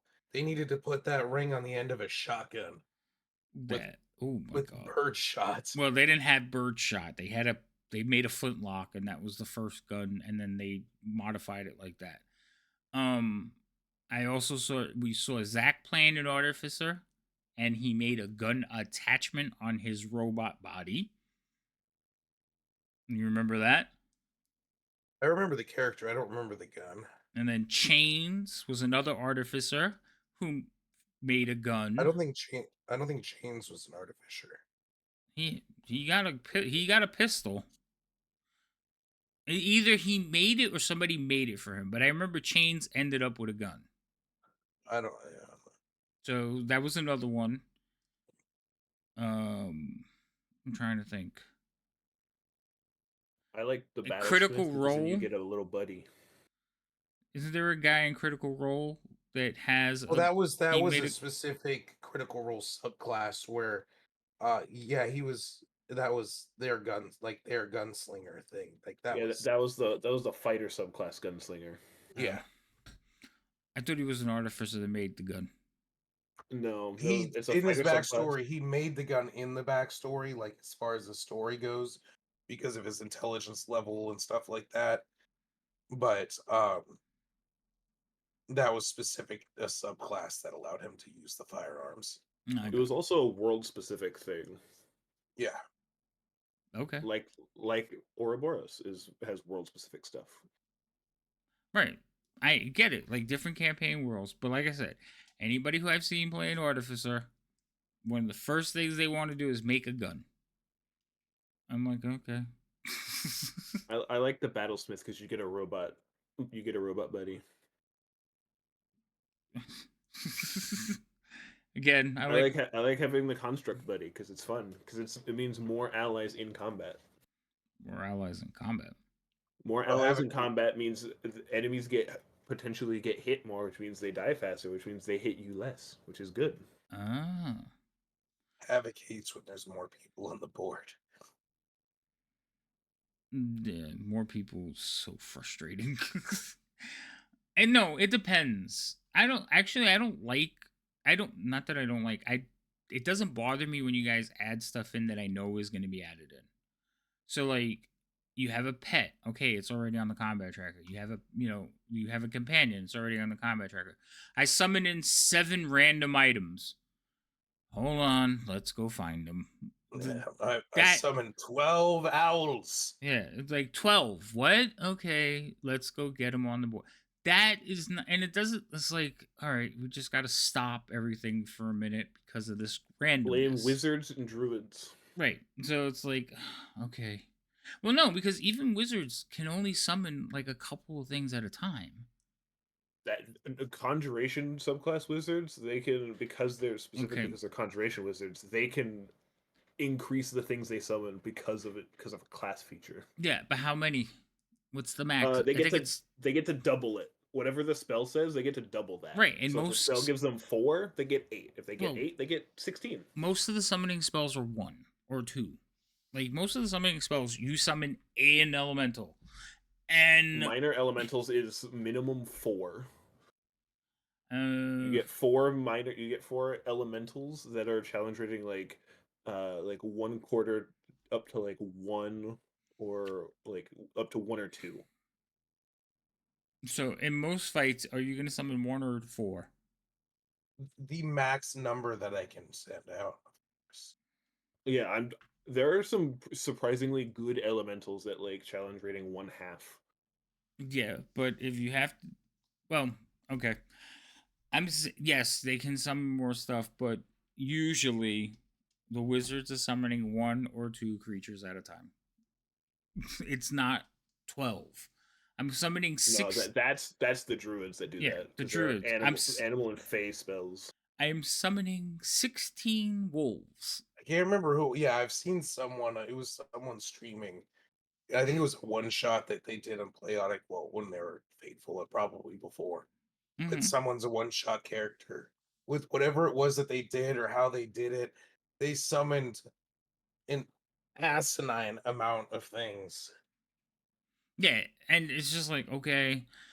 So in a normal game, it's like challenging because you got to, all right, let me get a bunch of tokens, put them on the map or whatever. If you're just playing Theater of the Mind, it's a little bit easier, but then you got to keep track of all that stuff. But with Fantasy Oh, Grounds, you can have great, everything shows up on the map. But now you have a so combat what if tracker I that is summon full of all these animals? things. So it's what isn't it usually? Is it 30 or 60 feet for the summoning stuff typically?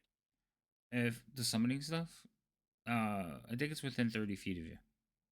So what if I was to summon, say, some cows? They have to fit in the 30, space. If they can't 30 fit in the feet in the space, 30 feet in the air yes, I've seen that whole scenario too. and Yes, just turn cows into meteors. yeah, I've seen that scenario too. Yes, that's what's his name did that.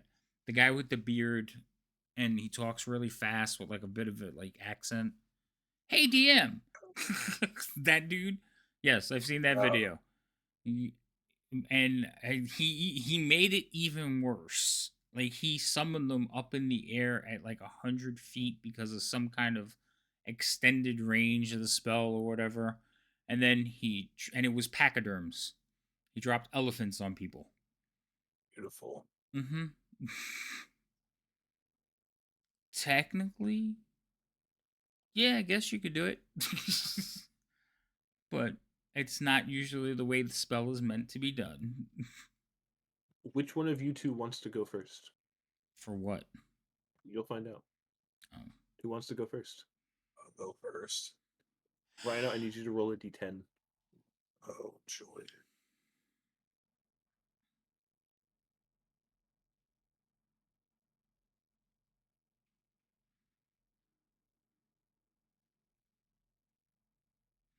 What's a rogue's hit dice? Is it still a D8? D8. Yeah. Okay. I A rolled. D8 is the most common hit die. Yeah. I'm just thinking about it because originally rogues were like were Rolled a 7. sixes, and A wizards were 7. D4s. Yeah, that's bad. Mm-hmm. I Anyway, literally played a wizard with 1 hit point at first level. Oh, fuck that. Mm-hmm. Someone could fart on you and kill you. Pretty that's much. why they give you max at first level. They give you max HP plus con mod, which They is didn't give you max better. AP when you played. No, that's what I'm saying. Now Oh, they yeah. do that. Yeah, now And they it's do it. better. That's better. Eh. I Is think it? it is. For I don't. first level, absolutely it is. I should be tougher than a commoner. God damn it. You are. Commoner only gets like. Commoner. I know, but if you have a chance of getting 1 HP, you are not tougher than a commoner. Well, not yet. Commoner has default 10 HP.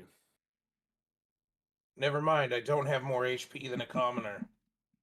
For your 7, you're gonna want to write this down either on paper or on your character sheet somewhere. You have a Talisman of Axeloth. God's name did you just say to me? You have a talisman of Axelor. You're not listening. I can spell it for you if you want. Second.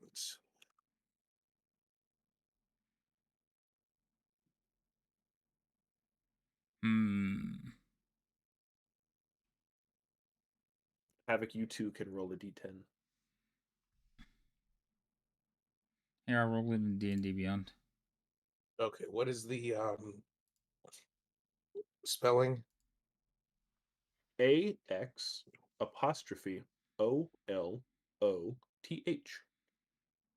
Yeah, I would have never fucking guessed that. It's roll- a old civilization that used to exist within the world. I rolled an 8.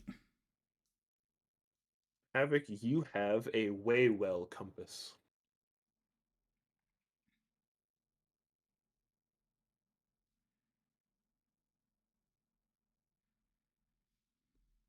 Is that like some kind of... It's a compass that out in the desert, it points you to the nearest oasis. Oh, fuck yeah, dude. Yay! I am useful. Wait, what does my talisman do? Just old? No, your talisman, it allows you to telepathically communicate with allies within 30 feet, but they cannot communicate back. Hell yeah! So I can hide and tell people that I'm hiding nearby. Okay. Or well, I can. Does it have to be? It has to be allies, right? Yes, it specifies allies within 30 feet. Oh, no. Not that. I can fuck with my friends. This is true. I'm sitting here looking at this and debating whether I want to switch to like a melee class. Oh my god. You are a melee class. No, like I meant a more tanky melee class. Oh, like a fighter, barbarian, paladin, or do specific types of rangers? Yeah. Like I don't know. Cause again, 2 gunslingers. Did Cheerful ever come back, speaking of which? Yeah. She just got back. Oh, okay. Speaking of Cheerful, can you roll me a d10, please? Or actually, hold on. Roll a d8 because 2 options are gone. Okay. So no, I'm just thinking with like 2 gunslinger classes, like I can go in and pop people and stuff and maybe keep them distracted or worrying about where I'm gonna come from. But I can't take a hit. My monk, I was able to frontline it most of the time. I know. You all have pretty decent AC for being unarmored and wearing light armor. Nah, I don't know. The key points to patient defense is ultimate. But That's also not till next level. the other. Just wow. I rolled a 1.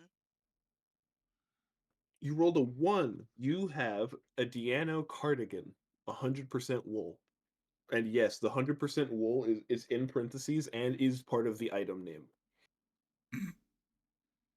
You have resistance to cold damage while you wear it, and wearing it is fancy enough to get you into high society places. Oh my god.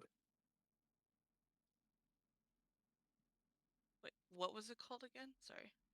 The Diano cardigan, Deano. I have pizza. Hold on a second. I'll be right back. What time is it? Actually, you probably should Late. shut down It's the late. stream. Yeah, it is like 1:00.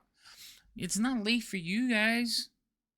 It's only like 10. It's late for Rhino. Midnight. He's in, It he's is in late Midnight for for me. Well, it's 1:00 for me. So, That's not late for you. well, for me, no. But I mean, generally in the area, it's late. So we probably should shut down the stream. I have like decisions to make. I'm so confused. I think part of it is like I'm thinking go back to what you know, try the character again, try to play the rogue one more time. But I am also thinking for this thing, I think the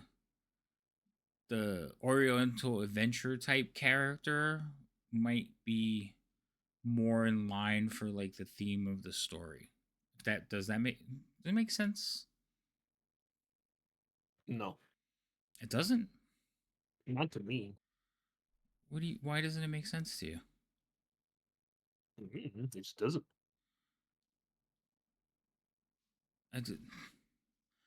Okay. Hmm. Let's see. How do I explain it?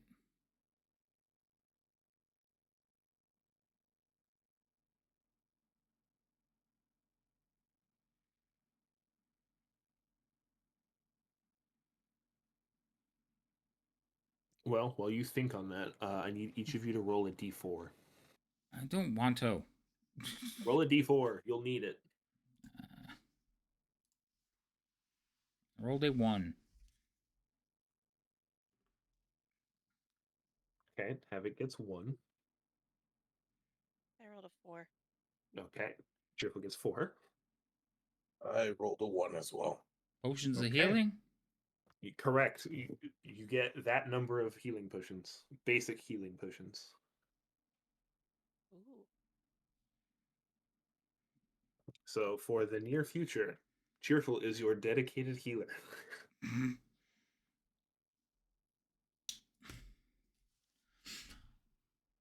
All right.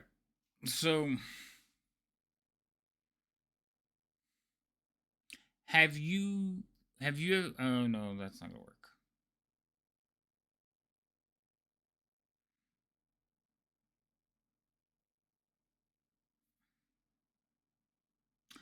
I can't I can't give like a really extreme example, so I'll just give you a simple one. So, if you're playing a game, right? And the setting is let's say we're playing in an alien setting. Okay? Like the Aliens RPG, you know what I'm talking about? Yes. So you got space marines and you got aliens and you maybe a predator so like lurking about, right? You got all these like futuristic fancy stuff, right? And a player shows up and says, "I'm playing a paladin." I'm like, "What?" "Yeah, paladin, with armor and a sword and I can lay hands." Does he fit the setting? I guess technically not, no. Oh, okay. But according to the rules, he could play, right? Yeah. Okay. So that's the most extreme example. In my mind, the swashbuckler does it. It's like dated. Swashbuckler is from like early Renaissance, like No, there are swashbucklers around. There are pirates and stuff. I understand what you're saying. I understand, but the rules for like 5e swashbucklers, they're more of an earlier time. At least, like in my mindset, they're an earlier time. So That's fair. The town that the city that they live in and around and like the pirates attack is still very much in that time period. The time period is very spread out along throughout Lawbrand. Some right, places are more steampunky, some places are more old-fashioned.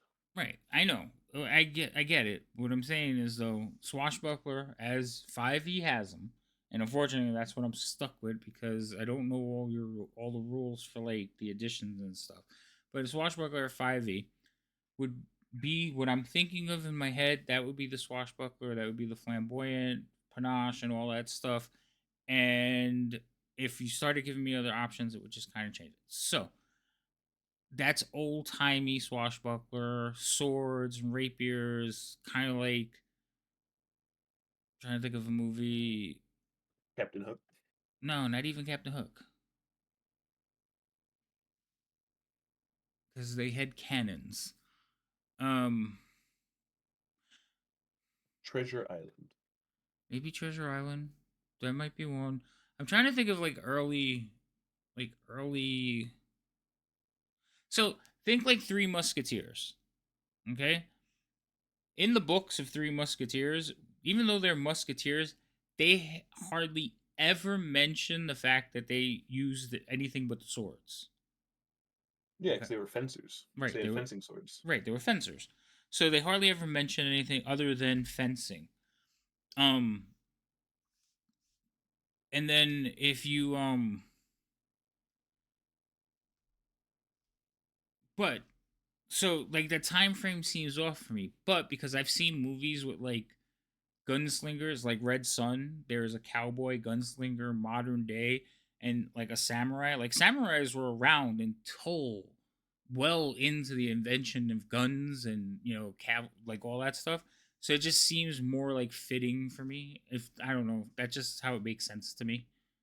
Yeah, that's one of my favorite historical fun facts is that cowboys, pirates, and samurai all existed at the same time for like a couple of decades. Oh yeah. So Almost half a century they existed at the same time, just in right. different locations. So that's why, like, as far as like setting wise, the the Kensai would fit more into the setting for me than playing the swashbuckler. I think I would enjoy it more because it would make more sense to me. Fair enough. Especially, so that's why I made like it's like all right, this I could play this one and I would be like I would feel like I'm not totally like he's gonna be odd about it too, but I think he would I would fit in better than the other way around. I So mean, people would just assume that you're here on business from Tidesfar, which is the port city. They'd be like, "Oh, he's probably here, like getting cargo for a ship." yeah, but like yeah, but that's really why I like this the switch. It just one seemed like out of place. It didn't seem to fit. So I'll save it for another chance one day. But Eventually, it won't be so noticeable that I have firearms until I figure out in some fashion how to slightly conceal the rifle that I can't hide on my person. Eventually, I hope to conceal it enough where you don't look at me and go, that dude's got a rifle on his back. so okay, but like a rifle for you, isn't that just a pistol for everyone else? I'm not that fucking small. Are you medium sized? Because you're the size of a dwarf. So are you medium sized? No. Oh, he's Weird. small. Yeah, but he's 4 feet tall. Dwarves are also 4 feet tall, Yeah, and but I'm they're still considered medium small. sized, Yeah. which is weird. So what's the Yeah, deciding factor in what makes them small or Weight, medium? maybe? yeah, because dwarves are supposedly like just as beefy, like 4 feet wide as well. That's Maybe it's tall a for a combination of the halfling, though. two. That's a tall halfling. He has the elven fey ancestry that makes him a little taller. A little lanky. But yeah, you're just a short human.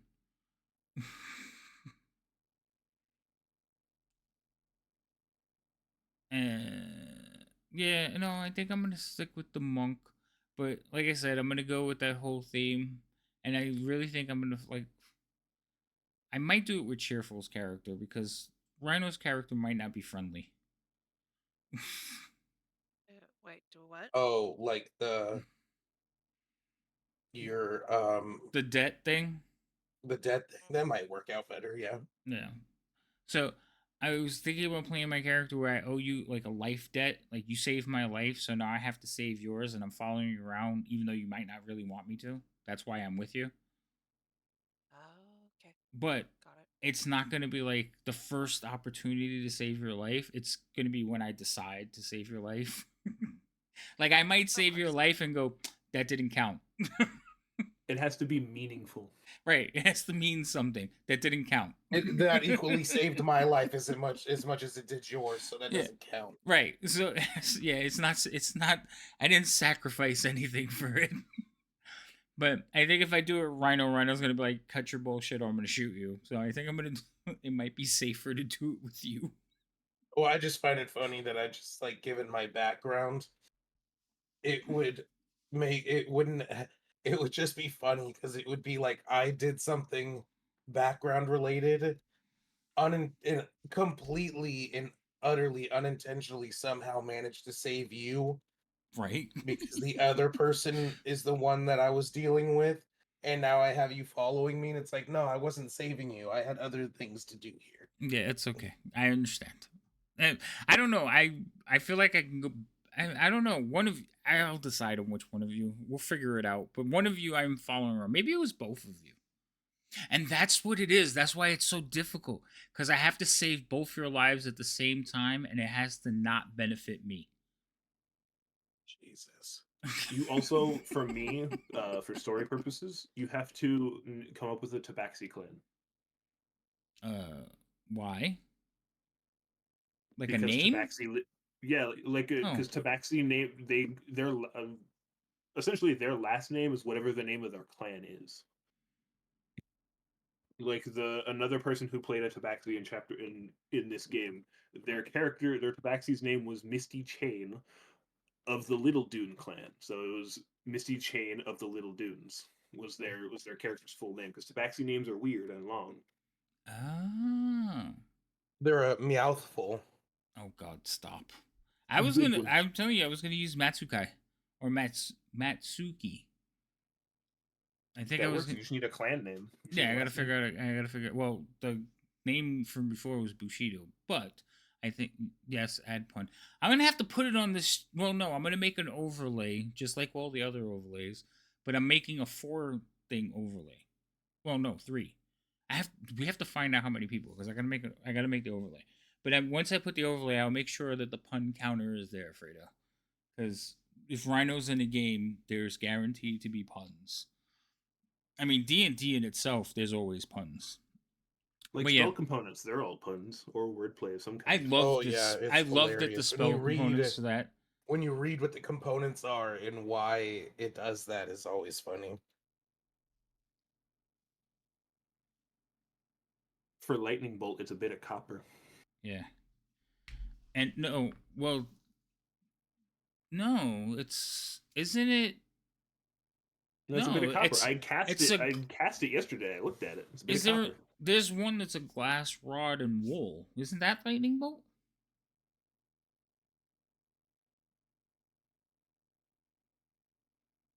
Which is the one that's glass rod and wool? I thought that was lightning bolt. So some of them have multiple ways.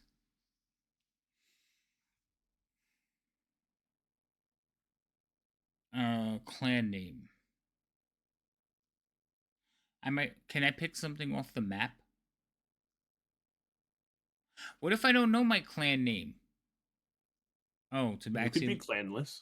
Tabaxi. Well, you said they live in clans. Yeah, but if you're clanless, that means you're an outcast. You no longer have a clan. Well, Whether no. it's because they're dead or they exiled you or whatever. Well, no. I think. It's chain lightning. That's a bit of fur, piece of amber, glass or crystal rod, and 3 silver pins. Oh, chain lightning. Okay. I thought it was regular Lightning bolt lightning. also requires a bit of fur and a rod of amber, crystal, or glass. So then, I think it was Storm Sphere that needed the copper then. yeah, I think your radiate out lightning was. 'Cause I cast both those spells. Yes, you did. Um. So I kind of my thing was, I'm thinking, um. So one of my thinkings was the typical trope. My clan was wiped out by like raiders in the desert or whatever, and I had no choice to go to the monastery, but I went to the monastery like to learn so I could seek vengeance, but they taught me a better way.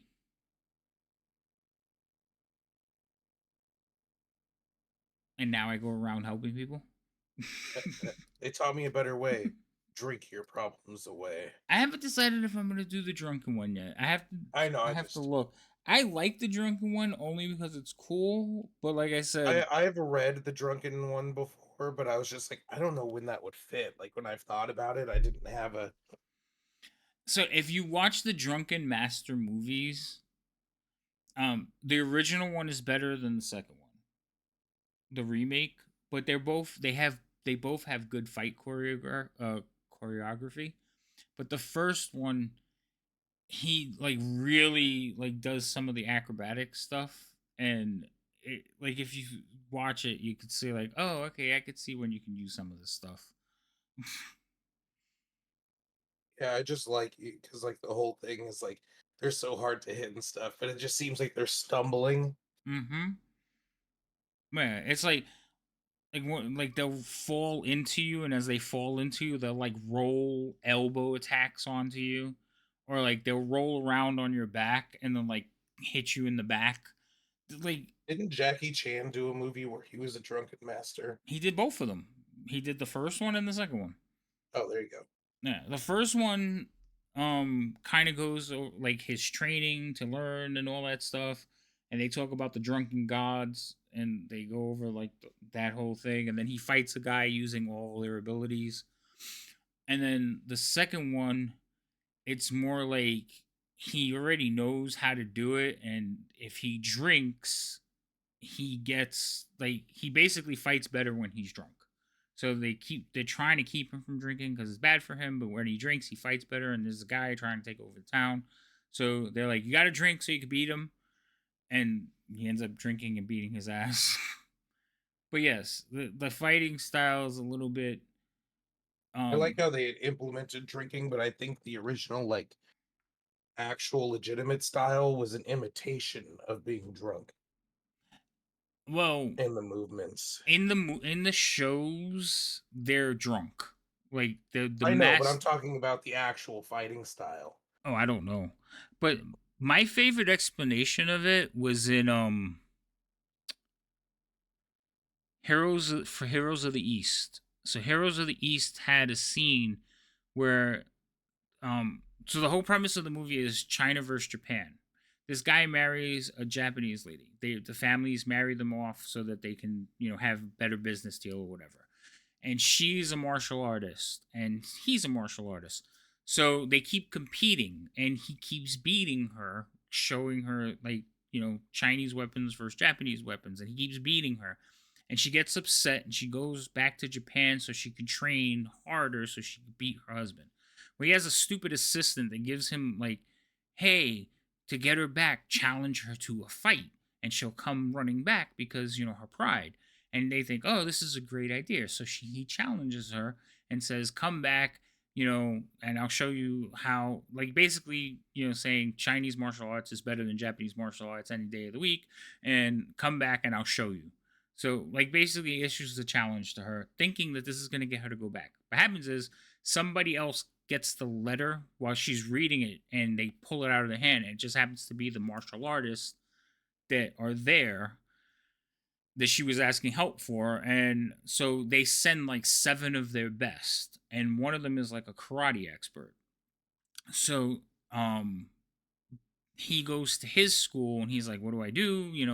And they help him like prep for each of the fights. They make sure that he's the only one fighting because they don't want it to escalate into like a big thing. So they said the only way, like he says, the easiest way, the best way to beat this martial artist, the karate expert. I think it was a different thing, but they say karate. The only way to beat this karate expert is to use drunken gods. So they send him and his friends to go find this master who doesn't take any pupils. And for him to learn, he tells his friends, well, you're going to have to fight him. And they're like, what? And they like attack him so I can study his moves. So they're like, all right. So they attack him. And he basically is like kicking them, punching them. And they're like, did you get it? He's like, no, I did it again. So like, he hits hard. Like, you got to learn this faster. So at one point, the teacher, the drunken teacher, realizes what's going on. And he basically tells him, like, the reason you fight, you're deceptive. When they think you're going to attack, you retreat, you stumble, your eyes are squinting. Like, he goes this whole thing explaining the drunken fighting, and then he falls asleep. Like, he passes out drunk. But that's probably the best one I've ever seen explaining the fighting style. I was like, oh, that was so cool. Hold on. Can't. I love that movie.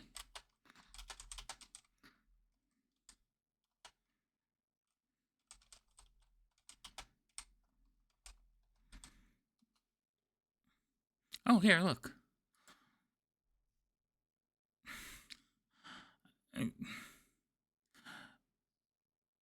Oh, I could share it with you guys and thing, and then the chat could hear it. Okay. Wait. So, hold on. Now you're stuck. You have to listen to it. I hope you're happy.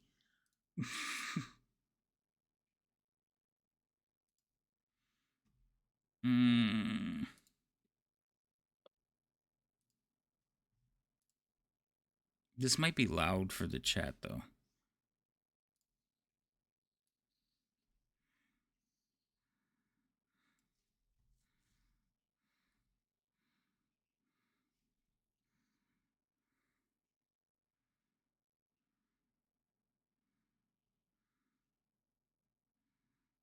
is that old.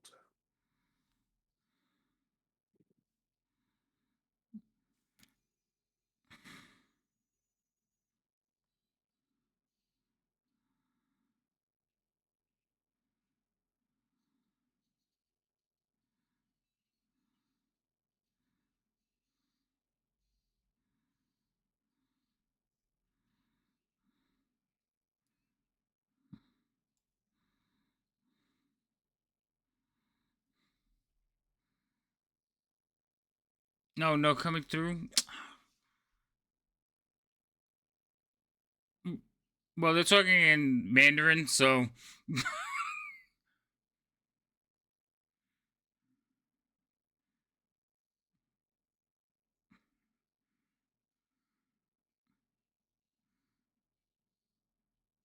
These movies bring me joy. I don't know why.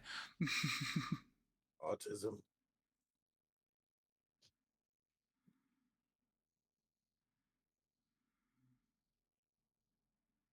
I can't say he's wrong. The only people that, other than you, that I know that have watched any of these kinds of movies also have autism. Shut up. Jeez. I'm sorry that the evidence is just compiling.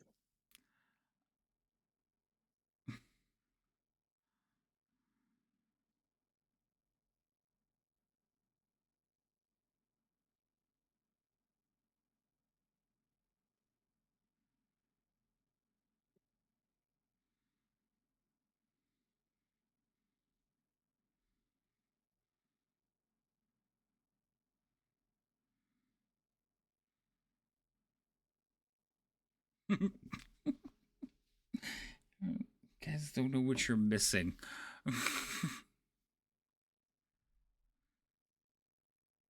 An extra chromosome. Shut up. That's Down syndrome, by the way, but I couldn't miss the opportunity on that. Uh-huh. I thought because I was sharing it in the thing, it would let the sound come through to the stream, but it's not. Probably because you don't have it set up that Discord sounds. It would if, say, I was streaming watching it and stuff. Oh. But you're not watching it through Discord, so it won't pick up the sound. Oh, that makes sense. But again, Also, they're speaking in Mandarin, so the words are more important.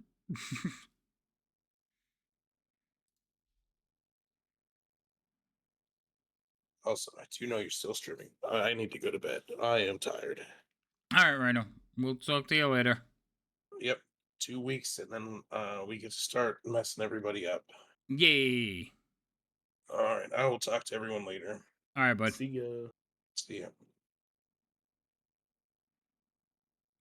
All right, that's enough. That's enough nostalgia.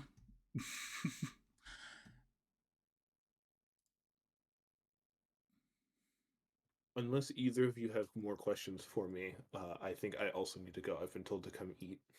Okay. No, I think. Well, I'm gonna have more questions during the week, and I probably will not finish this character until we actually start playing. So, that being That's fine. Just said, let me know if you change stuff. yeah. Well, I won't change anything until I check with you. I just, like I said, I think I'm gonna go with this character. I'm gonna probably send you some video clips of all the characters I'm pulling from, so you understand what's going on. Got it. I will watch all of them. Yeah. So, but the first one I'm gonna send you is Red Sun, because that was a cool movie. The Superman comic? No. Oh Jesus. The one with the samurai in the Wild West. I only know the Superman comic. Yeah. Well, there's more to life than comic books. I know, Especially but a lot of that stuff is before I was born, so it's not easy to find, especially in a small town in the middle of nowhere. Just curious, like, do you know who Charles Bronson is? No. Oh God. I barely know who Bruce Lee and Jackie Chan are. Oh my God. Jackie Chan's still making movies. How do you not know who he is? I said barely. I watched the animated TV show he was in, Jackie Chan Adventures. I mean, Bruce Lee was dead before I was alive, so I give you that one. Jeez. Jeez. I know who Jackie Chan is. I've just never watched any of those movies because I was never into martial arts. Oh, see, I've been martial like my whole life. I had to. My brothers would kick my ass. I was an only child. I didn't have siblings. I didn't have to worry about that. Oh, so I had older stepbrothers, and they used to tell me shit like, if you could fight with us, you could fight with anyone, and they would beat me up. But they were older, like by about 10 years, and they took martial arts. So my stepdad was like, yeah, you better start going too. Because you got a black eye, and I gotta explain that to your mother. I was simply tall and kept to myself, so people just didn't bother me. Oh. No, my brothers, I was never bigger than, well, I'm bigger than my brother now, but, you know, we don't fight now. Jack Chan also has Drunken Master movie, Hong Kong made. Yeah, he has two of them, Simbachi. He has the original one, which is Drunken Master, and then Drunken Master 2 is the one that a lot of people have seen. Which, again, I think the story of the first one is better. I think the choreography of the second one is better. It's more modern. So yeah, he has two that he did. There's also Kid with the Golden Arms has a drunken fighter.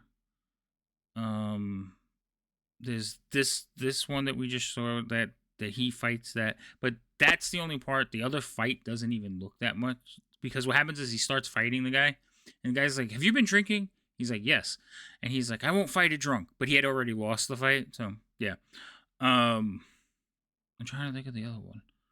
There's a couple of them. There's another one that's really good that's before all of them, and it's the guy who's in the movie is the guy who teaches Jackie Chan. Jet Li did one as well. Yes, actually, in his he did a kung fu tournament. Like one of his first like where he was noticed. He was in a kung fu tournament, and the kata he did basically was the drunken master form, and he did like perfect scores on it. But that's he did a drunken master movie as well. I don't remember that one though. Like I don't think it was anything like, oh, okay, this is great. It was just he was called a drunken master and he drank in the movie, but he didn't really like do anything like noteworthy. If you say drunken master, most people think of Jackie Chan.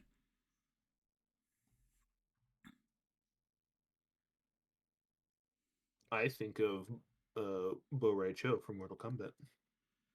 Well, it comes from them. Like if you look at all the moves that he can do, it all comes from the Jackie Chan movies.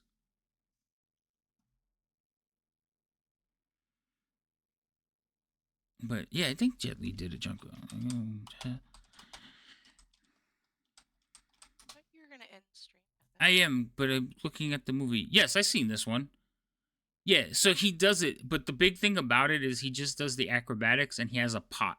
Like so the wine bottles in the Asian movies have the big round ones with the paper on them. So he fights with one of those. But he doesn't really do the whole stumbling and everything. He just fights. I remember that movie. I was disappointed by it. Also, if you ever saw there was a movie with Jackie Chan and Jet Li in it. With a golden staff and a monkey, something or other. Jackie Chan. Journey to the West. Is it Journey to the West? I don't know. I know that one has a staff and a monkey because it's about the Sun Wukong. No. I think it's Forbidden Kingdom. But that's the first time they fight. They're in a movie together and they fight. And Jackie Chan uses the drunken style on that one too. Don't worry. Thorn, you're about to get hit with a bunch of clips. So you can see all. I'll watch them. I'll listen to them and watch them. And this is in class tomorrow. And all of well, no, you're not gonna get them all tonight and probably tomorrow. But this is all gonna be because like these are the things I'm thinking about with this character. Cool. Oh, what did I say his name? He was gonna be a hodgepodge, not a hodgepodge. What was the word I used? Cheerful. When? Oh, you may have been dealing with the bits. He was a hodgepodge. But it's another word for hodgepodge. Did I even said Conglomerate. no? It was Mashup? no. It's like a single word. I was like, that's gonna be his name, but I can't remember what I said now. I have no idea what you're Collab? talking about. No, it wasn't collab. It was like I don't remember. It was just like when you take bits and pieces of things and you put them together like a collage, but it wasn't collage. It's another word for collage. Oh, let's check the cinnamon. Frankenstein? No, not Frankenstein. Well, you know, you're making a video right now, so you could always go back. And Oh yeah, I could go yeah. back and look. Yes. Yeah. Wouldn't you have to end for that to happen first, though? Yes, I That's would have true. to end. Okay, I'm gonna end. People, calm down. It's First, just you keep saying it every 5 minutes and then don't do it. I know. I get distracted. Mm-hmm. No, okay, it's not there. All right. So stream, we're gonna end because if I don't, I will never get anything else done. Should we raid into somebody? Let's see what's going on. Do you want to raid into someone? Yeah, why not? We'll do a quick raid. We'll say hi. Hello, people. Wow, it's late because I don't know any of these people. Nobody I'm following is like on. Oh wait, no, that's not true. I lied. No. Okay, I take it back. Well, like one person's testing, one person's playing a game I don't like, and one person I don't know why I'm following them still. Okay, maybe we won't raid anybody. There you go. All right, I tried. So we're not gonna raid. We're gonna head to bed. But we'll be back playing this game finally in 2 weeks, and then we'll be back Saturday for Waterdeep. So join us. Thank you everybody for hanging out. Thank you for dealing with my zaniness while I'm trying to figure out what I'm gonna do with a character. Hopefully, we'll see all of you soon in a few days. All right. Say goodnight, guys. Good night, Night, guys. everybody.